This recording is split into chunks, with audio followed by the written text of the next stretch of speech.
good evening, my dear students. We are going to learn about accounting. Accounting മനസ്സിലാക്കുക, അതുപോലെ തന്നെ accounting എന്താണ് എന്നും അക്കൗണ്ടിങ് എങ്ങനത്തെ ഇൻഫർമേഷൻ ആവണമെന്നും what are the different types of accountants, അക്കൗണ്ടിങ്ങിൽ വരുന്ന റെഗുലേറ്ററി ബോഡീസ്, അക്കൗണ്ടിങ് ചെയ്തിട്ടില്ലെങ്കിൽ വരുന്ന കോൺസിക്വൻസസ്, ആരൊക്കെയാണ് അക്കൗണ്ടിങ് ഡേറ്റ് യൂസ് ചെയ്യുന്നത്, what are the different type of accounting system, softwares, ഈ കാര്യങ്ങളെല്ലാമാണ് നമ്മൾ ഈ ചാപ്റ്റർ ഡിസ്കസ് ചെയ്യാൻ വേണ്ടി പോകുന്നത്.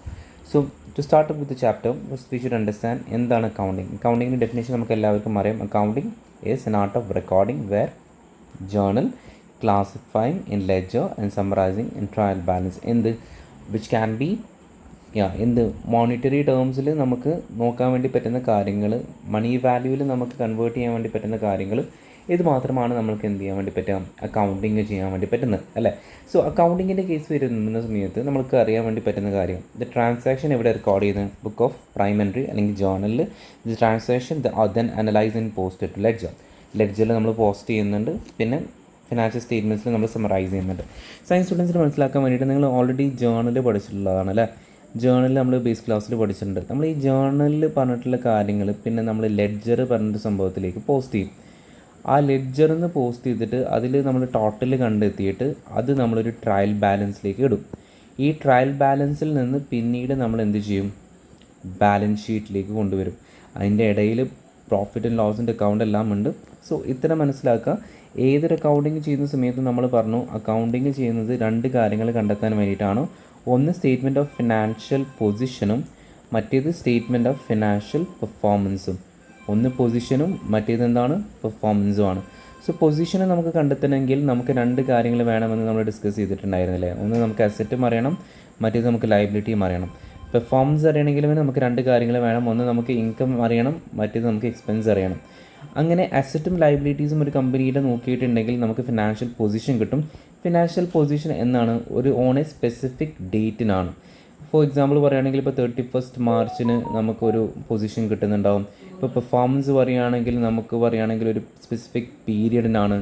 ഇപ്പോൾ നമുക്ക് എല്ലാവർക്കും അറിയാം നമ്മൾ ന്യൂ ഇയർക്ക് 1 ജാനുവരിയിലാണ്. സോ ബട്ട് നോർമലി ബിസിനസ്സിൻ്റെ ന്യൂ ഇയേഴ്സൊക്കെ തുടങ്ങുന്നത് എന്നാണ്, 1 ഏപ്രിൽ മുതലാണ്. 1 April to 31 March of another year അല്ലേ. ഇതാണ് നമ്മൾ എന്ത് വരുന്നത്, ഫിനാൻഷ്യൽ ഇയർ വരുന്നത്. സോ ഈ ഫിനാൻഷ്യൽ ഇയറിൽ നമുക്ക് വരുന്ന ഒരു ഫിനാൻഷ്യൽ പെർഫോമൻസ് നമ്മൾ അനലൈസ് ചെയ്യുന്നതാണ് നമ്മൾ പ്രോഫിറ്റ് ആൻഡ് ലോസ് അക്കൗണ്ടിൽ കാണിക്കുന്നത്. അപ്പോൾ ഏതൊരു അക്കൗണ്ടൻ്റ് ആവട്ടെ ഈ രണ്ട് കാര്യങ്ങൾ കണ്ടെത്താൻ വേണ്ടിയിട്ടാണ് അവർ അക്കൗണ്ടിങ് ചെയ്യുന്നത്. ഒന്ന് കമ്പനിയുടെ ഫിനാൻഷ്യൽ പൊസിഷനും മറ്റേത് കമ്പനിയുടെ ഫിനാൻഷ്യൽ പെർഫോമൻസും. സോ അക്കൗണ്ടിങ് എന്ന് പറയുമ്പോൾ നമ്മൾ ഇപ്പോൾ ഡിസ്കസ് ചെയ്തിട്ടുള്ള കാര്യമാണ്. ബുക്ക് ഓഫ് പ്രൈം എൻട്രിയിൽ നമ്മൾ എഴുതും, അതിനുശേഷം നമ്മൾ ലെഡ്ജേഴ്സിലേക്ക് പോസ്റ്റ് ചെയ്യും, പിന്നെ അതിനുശേഷം നമ്മൾ എന്ത് ചെയ്യും, ഫിനാൻഷ്യൽ സ്റ്റേറ്റ്മെൻറ്റ്സിൽ ഈ പറഞ്ഞിട്ടുള്ള കാര്യങ്ങളെ സമറൈസ് ചെയ്യും. അപ്പോൾ അത്ര മനസ്സിലാക്കിയിട്ടുണ്ട് നമ്മൾ അല്ലേ. അപ്പോൾ അടുത്ത് നമ്മൾ മനസ്സിലാക്കുക, ഓരോ അക്കൗണ്ടിങ്ങും ഓരോ കാര്യത്തിനനുസരിച്ച് ഡിഫർ ചെയ്യുന്നുണ്ട്. For example size. ചില കമ്പനീസ് നമുക്കറിയാം ഗ്രോസറി ഷോപ്പിൻ്റെ പോലെ ചെറിയതാണ്, ചില കമ്പനീസ് നമുക്കറിയാം ലുലുവിൻ്റെ പോലെ വലിയ കമ്പനീസാണ്. സോ ഈ ഒരു ചെറിയ കമ്പനിയുടെ അക്കൗണ്ടിങ് പോലെ ആയിരിക്കില്ല ഈ വലിയ കമ്പനിയുടെ അക്കൗണ്ടിങ്. മേ ബി ഈ ചെറിയ കമ്പനി അക്കൗണ്ടിങ് ചെയ്യുന്നത് സിമ്പിൾ ബേസിസിലായിരിക്കും. ഈ വലിയ കമ്പനി അക്കൗണ്ടിങ് ചെയ്യുന്നത് എന്തിൻ്റെ ബേസിസിലാവും, അവർക്ക് കുറേ സൊഫിസ്റ്റിക്കേറ്റഡ് ആയിട്ടുള്ള ഡേറ്റാസ് ഉണ്ടാവും, അവർക്ക് പല കാര്യങ്ങൾ അനലൈസ് ചെയ്യേണ്ട ആവശ്യം വരുന്നുണ്ട്. സോ അവർക്ക് ഒന്നും കൂടി നല്ല രീതിയിൽ അക്കൗണ്ടിങ് ചെയ്യേണ്ട ആവശ്യം വരും. So depending upon the size the accounting that each company chooses will differ.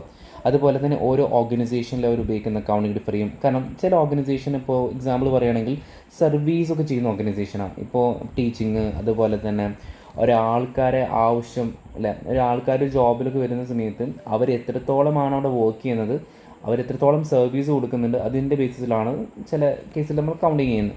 അപ്പോൾ അവരെ അക്കൗണ്ടിങ് നമ്മളെങ്ങനെ കണ്ടെത്തും, അവർ ചെയ്യുന്ന വർക്കിൻ്റെ ഹവേഴ്സിൻ്റെ ബേസിസിൽ അവർക്ക് കൊടുക്കുന്ന വേജ് എത്രയാണ് എന്നൊക്കെ നോക്കിയിട്ടാണ് നമ്മൾ അവരെ പേയ്മെൻറ്റൊക്കെ നിർണ്ണയിക്കുന്നത് അല്ലേ.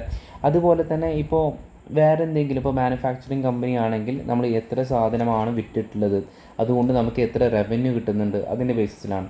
So on the type of organisation to accounting എന്ത് ചെയ്യുന്നുണ്ട്, ഡിഫർ ചെയ്യുന്നുണ്ട്. പിന്നെ ഓർഗനൈസേഷൻ സ്ട്രക്ചർ ഉണ്ടാവും. അപ്പോൾ ചില ബേസിസിൽ നമ്മൾ പറഞ്ഞു ഡിഫറെൻറ്റ് ടൈപ്പ് ഓഫ് സ്ട്രക്ചറിനെ പറ്റി നമ്മൾ പഠിച്ചിട്ടുണ്ടാവില്ല. ചില ഇത് ഓൺ ദ ബേസിസ് ഓഫ് ഏരിയൻ്റെ ബേസിൽ വരും, ചിലത് on the basis of functions. On the basis of function അക്കൗണ്ടിങ്ങിൽ ഡിഫർ ചെയ്യുകയാണെങ്കിൽ, അല്ലെങ്കിൽ അക്കൗണ്ടിങ് വെച്ചിട്ട് നമുക്ക് പറയുകയാണെങ്കിൽ, ഇവിടെ നമ്മൾ സ്ട്രക്ചറിൻ്റെ ബേസിൽ നമ്മൾ എന്ത് ഡിസ്കസ് ചെയ്തു, ചില കമ്പനീസിൽ മാർക്കറ്റിംഗ് ഡിപ്പാർട്ട്മെൻറ്റ് ഉണ്ട്, ചില കമ്പനീസിൽ ഓഡിറ്റ് ഡിപ്പാർട്ട്മെൻറ്റ് ഉണ്ട്, ചില കമ്പനീസ് ഡിസ്ട്രിബ്യൂഷൻ ഡിപ്പാർട്ട്മെൻറ്റ്, അങ്ങനെ കുറേ ഡിപ്പാർട്ട്മെൻറ്റ് ഉണ്ട്. സോ ഓരോ സ്പെസിഫിക് ഡിപ്പാർട്ട്മെൻറ്റിന് അതിനനുസരിച്ചുള്ള അക്കൗണ്ടിങ്ങും കൊണ്ടുവരുന്ന ഡിപ്പാർട്ട്മെൻറ്റ്സ് ഉണ്ടാവും. അങ്ങനത്തെ ഓർഗനൈസേഷന് അങ്ങനെ ഫങ്ഷൻ്റെ ബേസിൽ കൊണ്ടുവരുന്നതിന് ഒരു സ്പെസിഫിക് ആയിട്ടുള്ള ഓർഗനൈസേഷൻ സ്ട്രക്ചർ തന്നെയുണ്ട്. ആ സ്ട്രക്ചറിൻ്റെ ബേസിസിൽ നമ്മൾ എന്ത് ക്രിയേറ്റ് ചെയ്യും? അക്കൗണ്ടിങ് ക്രിയേറ്റ് ചെയ്യും. അപ്പോൾ on the basis of size, type of organisation structure, accounting മാറിക്കൊണ്ടേയിരിക്കും. പിന്നെ ഇതിൽ ഇമ്പോർട്ടൻ്റ് ആയിട്ട് നമ്മൾ പിന്നീട് നോക്കണമെന്ന് പറഞ്ഞിട്ടുള്ള പോയിൻ്റാണ് users of financial statements and accounting information. Users of financial statements and accounting information പറഞ്ഞിട്ടുണ്ടെങ്കിൽ ഈ അക്കൗണ്ടിങ് ഇൻഫർമേഷൻ ആർക്കൊക്കെയാണ് വേണ്ടത്? ഒന്ന്, നമ്മൾ കമ്പനിയിലത്തെ മാനേജേഴ്സിന് വേണം, അല്ലേ? Managers of the company. Manager എന്ന് പറഞ്ഞിട്ടുള്ള ആളാണ് കമ്പനീനെ മുന്നിലേക്ക് പോകുന്ന സമയത്ത് മാനേജ് ചെയ്യുന്ന വ്യക്തി. സോ ഇയാൾക്ക് ഈ കമ്പനിയുടെ ഫിനാൻഷ്യൽ ഇൻഫർമേഷൻ അറിഞ്ഞിട്ടുണ്ടെങ്കിൽ മാത്രമേ മുന്നിലേക്ക് ബിസിനസ് ചെയ്യാൻ പറ്റുള്ളൂ. ഫോർ എക്സാമ്പിൾ, നമ്മൾ പറഞ്ഞു ഒരു കമ്പനി സോൾവെൻ്റ് ആണ് എന്ന് മനസ്സിലാക്കുക, അല്ലെങ്കിൽ കമ്പനി ഇൻസോൾവെൻ്റ് ആണോ എന്ന് മനസ്സിലാക്കുക. ഒരു കമ്പനി സോൾവെൻ്റ് ആണെന്നുകൊണ്ട് മനസ്സിലാക്കുന്നത് എന്താണ്? കമ്പനി മുന്നിലേക്ക് പോകുന്ന സമയത്ത് കമ്പനി പാപ്പരല്ല, കമ്പനിക്ക് ഗോയിങ് കൺസേണിലാണ് എന്നൊക്കെ പറയാൻ വേണ്ടി പറ്റുന്ന സമയത്താണ് നമ്മൾ കമ്പനി സോൾവെൻ്റ് ആണെന്ന് പറയുക, അല്ലെങ്കിൽ കമ്പനീൻ്റെ കയ്യിൽ ക്യാഷ് ഉണ്ട്. സോ ഇങ്ങനെ കമ്പനി സോൾവെൻ്റ് ആയാൽ മാത്രമേ ഈ ഒരു ബിസിനസ്സിന് ബാക്കിയുള്ള കമ്പനീസുമായിട്ട് ബിസിനസ് ഡീലിങ്ങും കാര്യങ്ങളും നടത്താൻ വേണ്ടി പറ്റുള്ളൂ. അല്ലെങ്കിൽ മാനേജേഴ്സിന് ക്രൂഷ്യൽ ആയിട്ടുള്ള ഡിസിഷൻ നടത്തണമെങ്കിൽ ഇപ്പോഴത്തെ കമ്പനിയുടെ ഫിനാൻഷ്യൽ സിറ്റുവേഷൻ എന്താണെന്ന് അറിയണം, അല്ലെങ്കിൽ കമ്പനി സോൾവെൻ്റ് ആണോ മറ്റേ കാര്യങ്ങളെല്ലാം അറിയണം. അപ്പോൾ ആദ്യമായിട്ട് ഏറ്റവും ഇമ്പോർട്ടൻ്റ് ആയിട്ട് ബിസിനസ്സിനെ പറ്റിയിട്ട് ഫിനാൻഷ്യൽ ഇൻഫർമേഷൻ അറിയേണ്ട വ്യക്തി നമ്മൾ കമ്പനിയുടെ മാനേജേഴ്സാണ്. രണ്ടാമത് കമ്പനിയുടെ ഷെയർ ഹോൾഡേഴ്സ്. നമ്മൾ പറഞ്ഞല്ലോ, ഒരു കമ്പനീൻ്റെ ഷെയർ ഹോൾഡേഴ്സിന് ഫിനാൻഷ്യൽ ഇൻഫർമേഷൻ അറിയേണ്ടത് അവർ കമ്പനി പ്രോഫിറ്റബിളിലാണോ എന്ന് നോക്കാം. ഇപ്പോൾ പ്രോഫിറ്റബിളിലാണെങ്കിൽ അവർക്ക് എന്ത് നോക്കാൻ വേണ്ടി പറ്റും? പോയിട്ട് ഡിവിഡൻഡ് ചോദിക്കാൻ വേണ്ടി പറ്റും. നമ്മളിപ്പോൾ എക്സാമ്പിൾ പറയുന്ന ഒരു കേസ്, അക്ഷതാമൂർത്തിൻ്റെ കേസിലൊക്കെ എക്സാമ്പിൾ പറഞ്ഞില്ലേ, അതുപോലെ തന്നെ നിങ്ങളെ കമ്പനിയിൽ നല്ല പ്രോഫിറ്റ് ഉണ്ടാവുകയാണെങ്കിൽ you have the right to ask for the company to give dividend. ഇപ്പോൾ ഡിവിഡൻഡ് തന്നിട്ടില്ലെങ്കിൽ ഷെയറിൻ്റെ പ്രൈസ് കൂടാനും നമ്മൾ എന്ത് ചെയ്യും? ആഗ്രഹിക്കും. So every companies has a right, അല്ലെങ്കിൽ every share holders has a right in order to ask for dividend if the company is in a profitable state.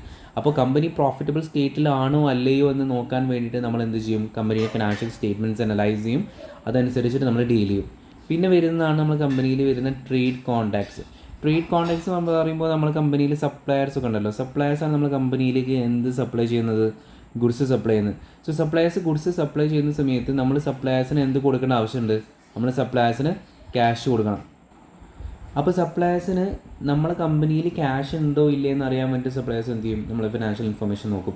പിന്നെ പ്രൊവൈഡേഴ്സ് ഓഫ് ഫൈനാൻസ്, അല്ലേ? ഒബ്വിയസ് ആയിട്ടുള്ള കാര്യമാണ്. ഇപ്പോൾ നമുക്ക് ക്യാഷ് തരുന്ന വ്യക്തികൾ നമ്മളെ കയ്യിൽ ക്യാഷ് തിരിച്ചു തരാനുള്ള കപ്പാസിറ്റി ഉണ്ടോ എന്ന് നോക്കിയിട്ട് മാത്രമേ നമുക്ക് ക്യാഷ് ലെൻഡ് ചെയ്യുള്ളൂ, അല്ലെങ്കിൽ അവർക്ക് ക്യാഷ് കിട്ടില്ല എന്ന് അവർക്കറിയും. So they will look at അവർ ഫിനാൻഷ്യൽ ഇൻഫർമേഷൻ. പിന്നെ എച്ച് എം ആർ സി എന്ന് പറയുമ്പോൾ യു കെയിലുള്ള ടാക്സ് റവന്യൂ അതോറിറ്റി ഉള്ള ഒരു ഓർഗനൈസേഷനാണ്. So H M R C എന്ത് ചെയ്യുന്നു വെച്ചിട്ടുണ്ടെങ്കിൽ നമ്മൾ ഫിനാൻഷ്യൽ ഇൻഫർമേഷൻ നോക്കും. കാരണം നമ്മൾ കമ്പനിയിൽ പ്രോഫിറ്റ് ഉണ്ടാക്കിയിട്ടുണ്ടെങ്കിൽ, ടാക്സ് കൊടുത്തിട്ടില്ലെങ്കിൽ നമ്മൾ കമ്പനീനെ സീസ് ചെയ്യാനും അതുപോലെ തന്നെ പെനാൽറ്റി ഒക്കെ തരാൻ വേണ്ടിയിട്ടാണ് അവർ നമ്മൾ ഇൻഫർമേഷൻ നോക്കുന്നത്. അതുപോലെ എംപ്ലോയീസ് നോക്കുന്നുണ്ട്, അവരെ കമ്പനിയിൽ അത്യാവശ്യം കുഴപ്പമില്ലാത്ത രീതിയിൽ നമ്മൾ ഫിനാൻഷ്യൽ ഇൻഫർമേഷൻ ഉണ്ടെങ്കിൽ അവർ ജോലിയിൽ ഇനി അവർ ഭയപ്പെടേണ്ട ആവശ്യമില്ല എന്ന് അവർക്ക് ഉറപ്പ് വരുത്താം. അതുപോലെ തന്നെ അവർക്ക് മുന്നിലേക്ക് പോകുമ്പോൾ കരിയർ പ്ലാനിങ് നടത്താം. സാലറി ഒന്നും കിട്ടാതിരിക്കില്ല എന്നുള്ളതൊരു ഉറപ്പും അവർക്ക് എന്ത് ചെയ്യാൻ പറ്റും? അഷ്വർ ചെയ്യാൻ വേണ്ടി പറ്റും. And similarly financial analyst and advisers ഉണ്ട്. ഫിനാൻഷ്യൽ അനലിസ്റ്റ് ആൻഡ് അഡ്വൈസേഴ്സ് കൊണ്ട് ഉദ്ദേശിക്കുന്നത് ആരെയെന്ന് വെച്ചിട്ടുണ്ടെങ്കിൽ നമ്മൾ കമ്പനിയുടെ ഫിനാൻഷ്യൽ സ്റ്റേറ്റ്മെൻറ്റ്സ് ഒക്കെ ഉണ്ടല്ലോ, അതൊക്കെ അനലൈസ് ചെയ്യുന്ന ആൾക്കാർ. ഇപ്പോൾ എക്സാമ്പിൾ പറയുകയാണെങ്കിൽ മ്യൂച്വൽ ഫണ്ട് പോലത്തുള്ള ആൾക്കാർ, അവർക്ക് എന്തിനു വേണ്ടിയിട്ടാണ് നമ്മൾ ഫിനാൻഷ്യൽ സ്റ്റേറ്റ്മെൻറ്റ്സ് നോക്കുന്നത്? അവരുടെ കയ്യിലൊക്കെ ഇഷ്ടം പോലെ എന്തുണ്ട്? ക്യാഷ് ഉണ്ട്. സോ നമ്മളെ കമ്പനി നല്ല രീതിയിൽ പെർഫോം ചെയ്തിട്ടുണ്ടെങ്കിൽ നമ്മളെ കമ്പനിയിൽ വന്നിട്ട് ക്യാഷ് ഡെപ്പോസിറ്റ് ചെയ്യാനും അതുപോലെ തന്നെ നമ്മളെ കമ്പനിയിൽ ഇൻവെസ്റ്റ് ചെയ്യാനും വേണ്ടിയിട്ട് അവർ നോക്കും. പിന്നെ ഗവൺമെൻറ് ആൻഡ് ദിയർ ഏജൻസി, നമ്മുടെ കമ്പനി പാലിക്കേണ്ട പലതരത്തിലുള്ള പോളിസീസ് ഉണ്ട്, പലതരത്തിലുള്ള റെഗുലേഷൻസൊക്കെ ഉണ്ടാവും. സോ അതൊക്കെ കമ്പനി കറക്റ്റായിട്ട് പാലിക്കുന്നുണ്ടല്ലോ, അല്ലെങ്കിൽ ഗവൺമെൻറ്റിനെതിരെ ഒന്നും കമ്പനി ചെയ്യുന്നില്ല എന്നുള്ളത് ഉറപ്പ് വരുത്തുക. അതുപോലെ പബ്ലിക്കിന്, ഇപ്പോൾ നമ്മൾ ആസ് എ പേഴ്സൺ അല്ലെങ്കിൽ നമ്മൾ ആസ് എ ബിസിനസ് പോയിട്ട് ഒരു നാട്ടിൽ ബിസിനസ് ചെയ്യുന്ന സമയത്ത് അവിടെ എഫക്റ്റ് ചെയ്യുന്ന ഒരാളിൽ പെട്ടിട്ടുള്ള ഏറ്റവും എഫക്റ്റ് ചെയ്യുന്ന ആൾക്കാരിലാണ് കുറച്ച് പേര് വരുന്നത് നമ്മളെ കമ്പനിയിൽ ഉള്ളത് കൊണ്ട്, അല്ലെങ്കിൽ കമ്പനി പ്രവർത്തിക്കുന്നത് കൊണ്ട് എഫക്റ്റ് ചെയ്യുന്ന ആളുകളെ ഇതെടുത്ത് നോക്കുന്ന സമയത്ത് ഏറ്റവും കൂടുതൽ എഫക്റ്റ് ചെയ്യുന്ന ആരായിരിക്കും? പബ്ലിക്കും. അവിടെ പലതരത്തിലുള്ള പൊല്യൂഷൻസ് എല്ലാം വരാനുള്ള ചാൻസ് ഉണ്ട്, അല്ലേ? എയർ പൊല്യൂഷൻ ആവട്ടെ, വാട്ടർ പൊല്യൂഷൻ ആവട്ടെ. നമ്മൾ കമ്പനി തുടങ്ങിയിട്ടുണ്ടെങ്കിൽ എഫക്റ്റ് ചെയ്യുന്ന ഇതിൽ പെട്ടിട്ടുള്ള ഒരു വിഭാഗക്കാരാണ് പബ്ലിക്. സോ പബ്ലിക്കും എന്ത് ചെയ്യും? ഫിനാൻഷ്യൽ ഇൻഫർമേഷൻ നോക്കാൻ ഇൻട്രസ്റ്റഡ് ആവും.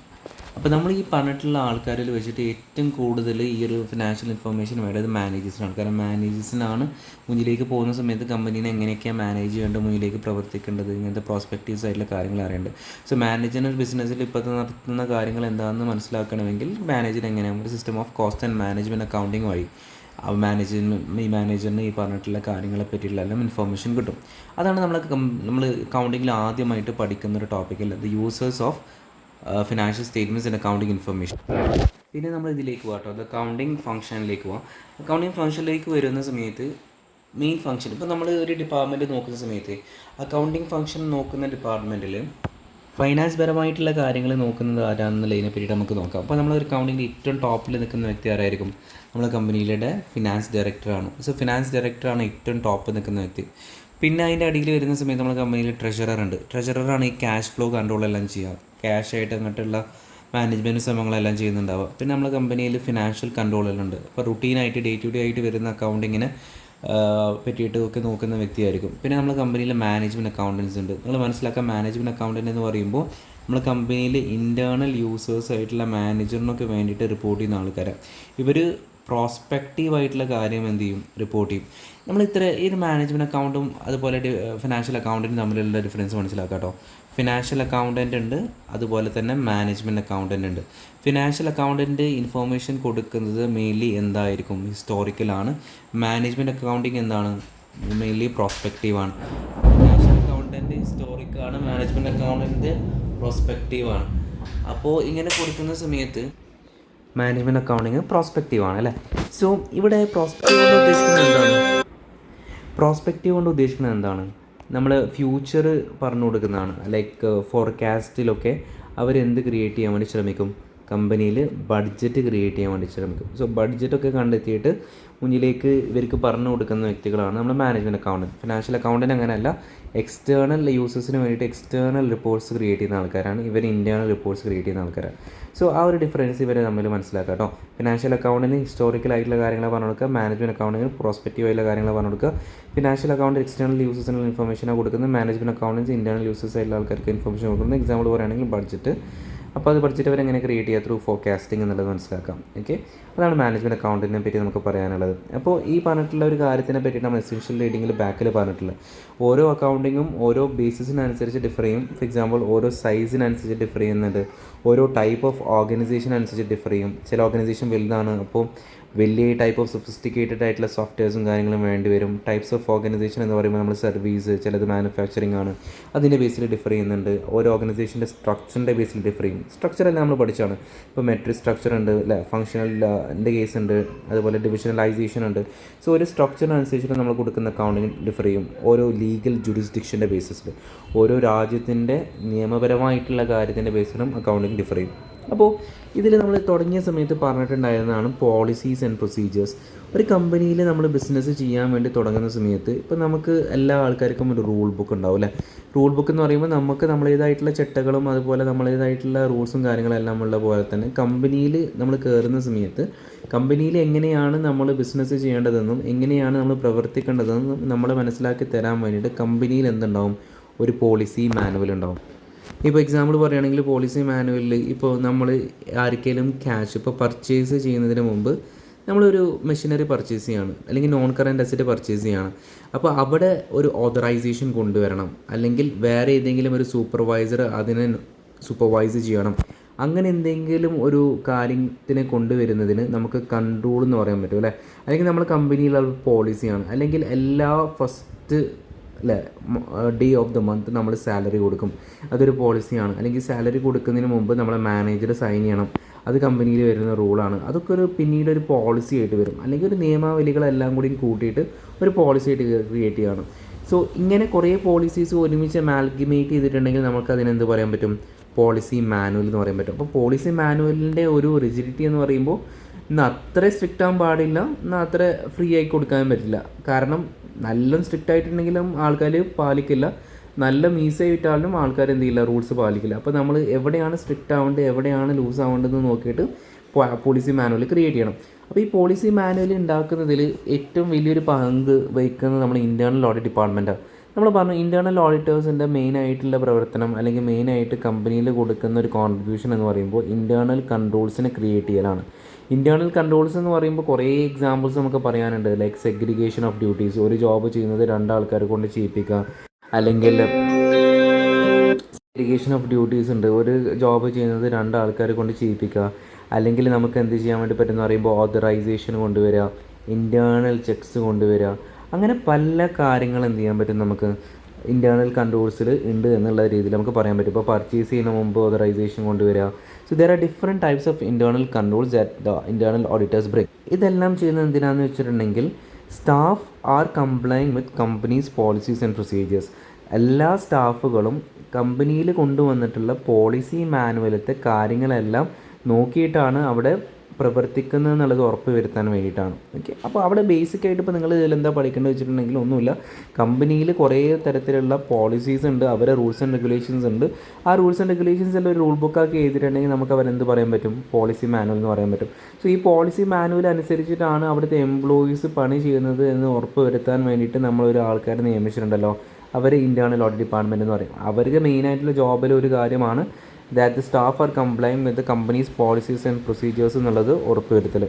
പിന്നെ നമ്മൾ ഹാൻഡ്ലിങ് ക്ലയൻറ്റ്സ് മണീൻ്റെ കേസ് സംസാരിക്കുന്നുണ്ട്. പല ബിസിനസ്സിൻ്റെ കേസ് നോക്കുന്ന സമയത്തും പല ബിസിനസ്സുകൾ ബാക്കിയുള്ള അവരെ ക്ലയൻസിൻ്റെ ക്യാഷ് മാനേജ് ചെയ്യുന്ന ആൾക്കാരാണ്. ഇപ്പോൾ എക്സാമ്പിൾ പറയുകയാണെങ്കിൽ അവരെ ബാങ്കിൻ്റെ കേസ് നമ്മൾ സംസാരിച്ചു, മ്യൂച്വൽ ഫണ്ടിൻ്റെ കേസ് നമ്മൾ സംസാരിച്ചിട്ടുണ്ട്.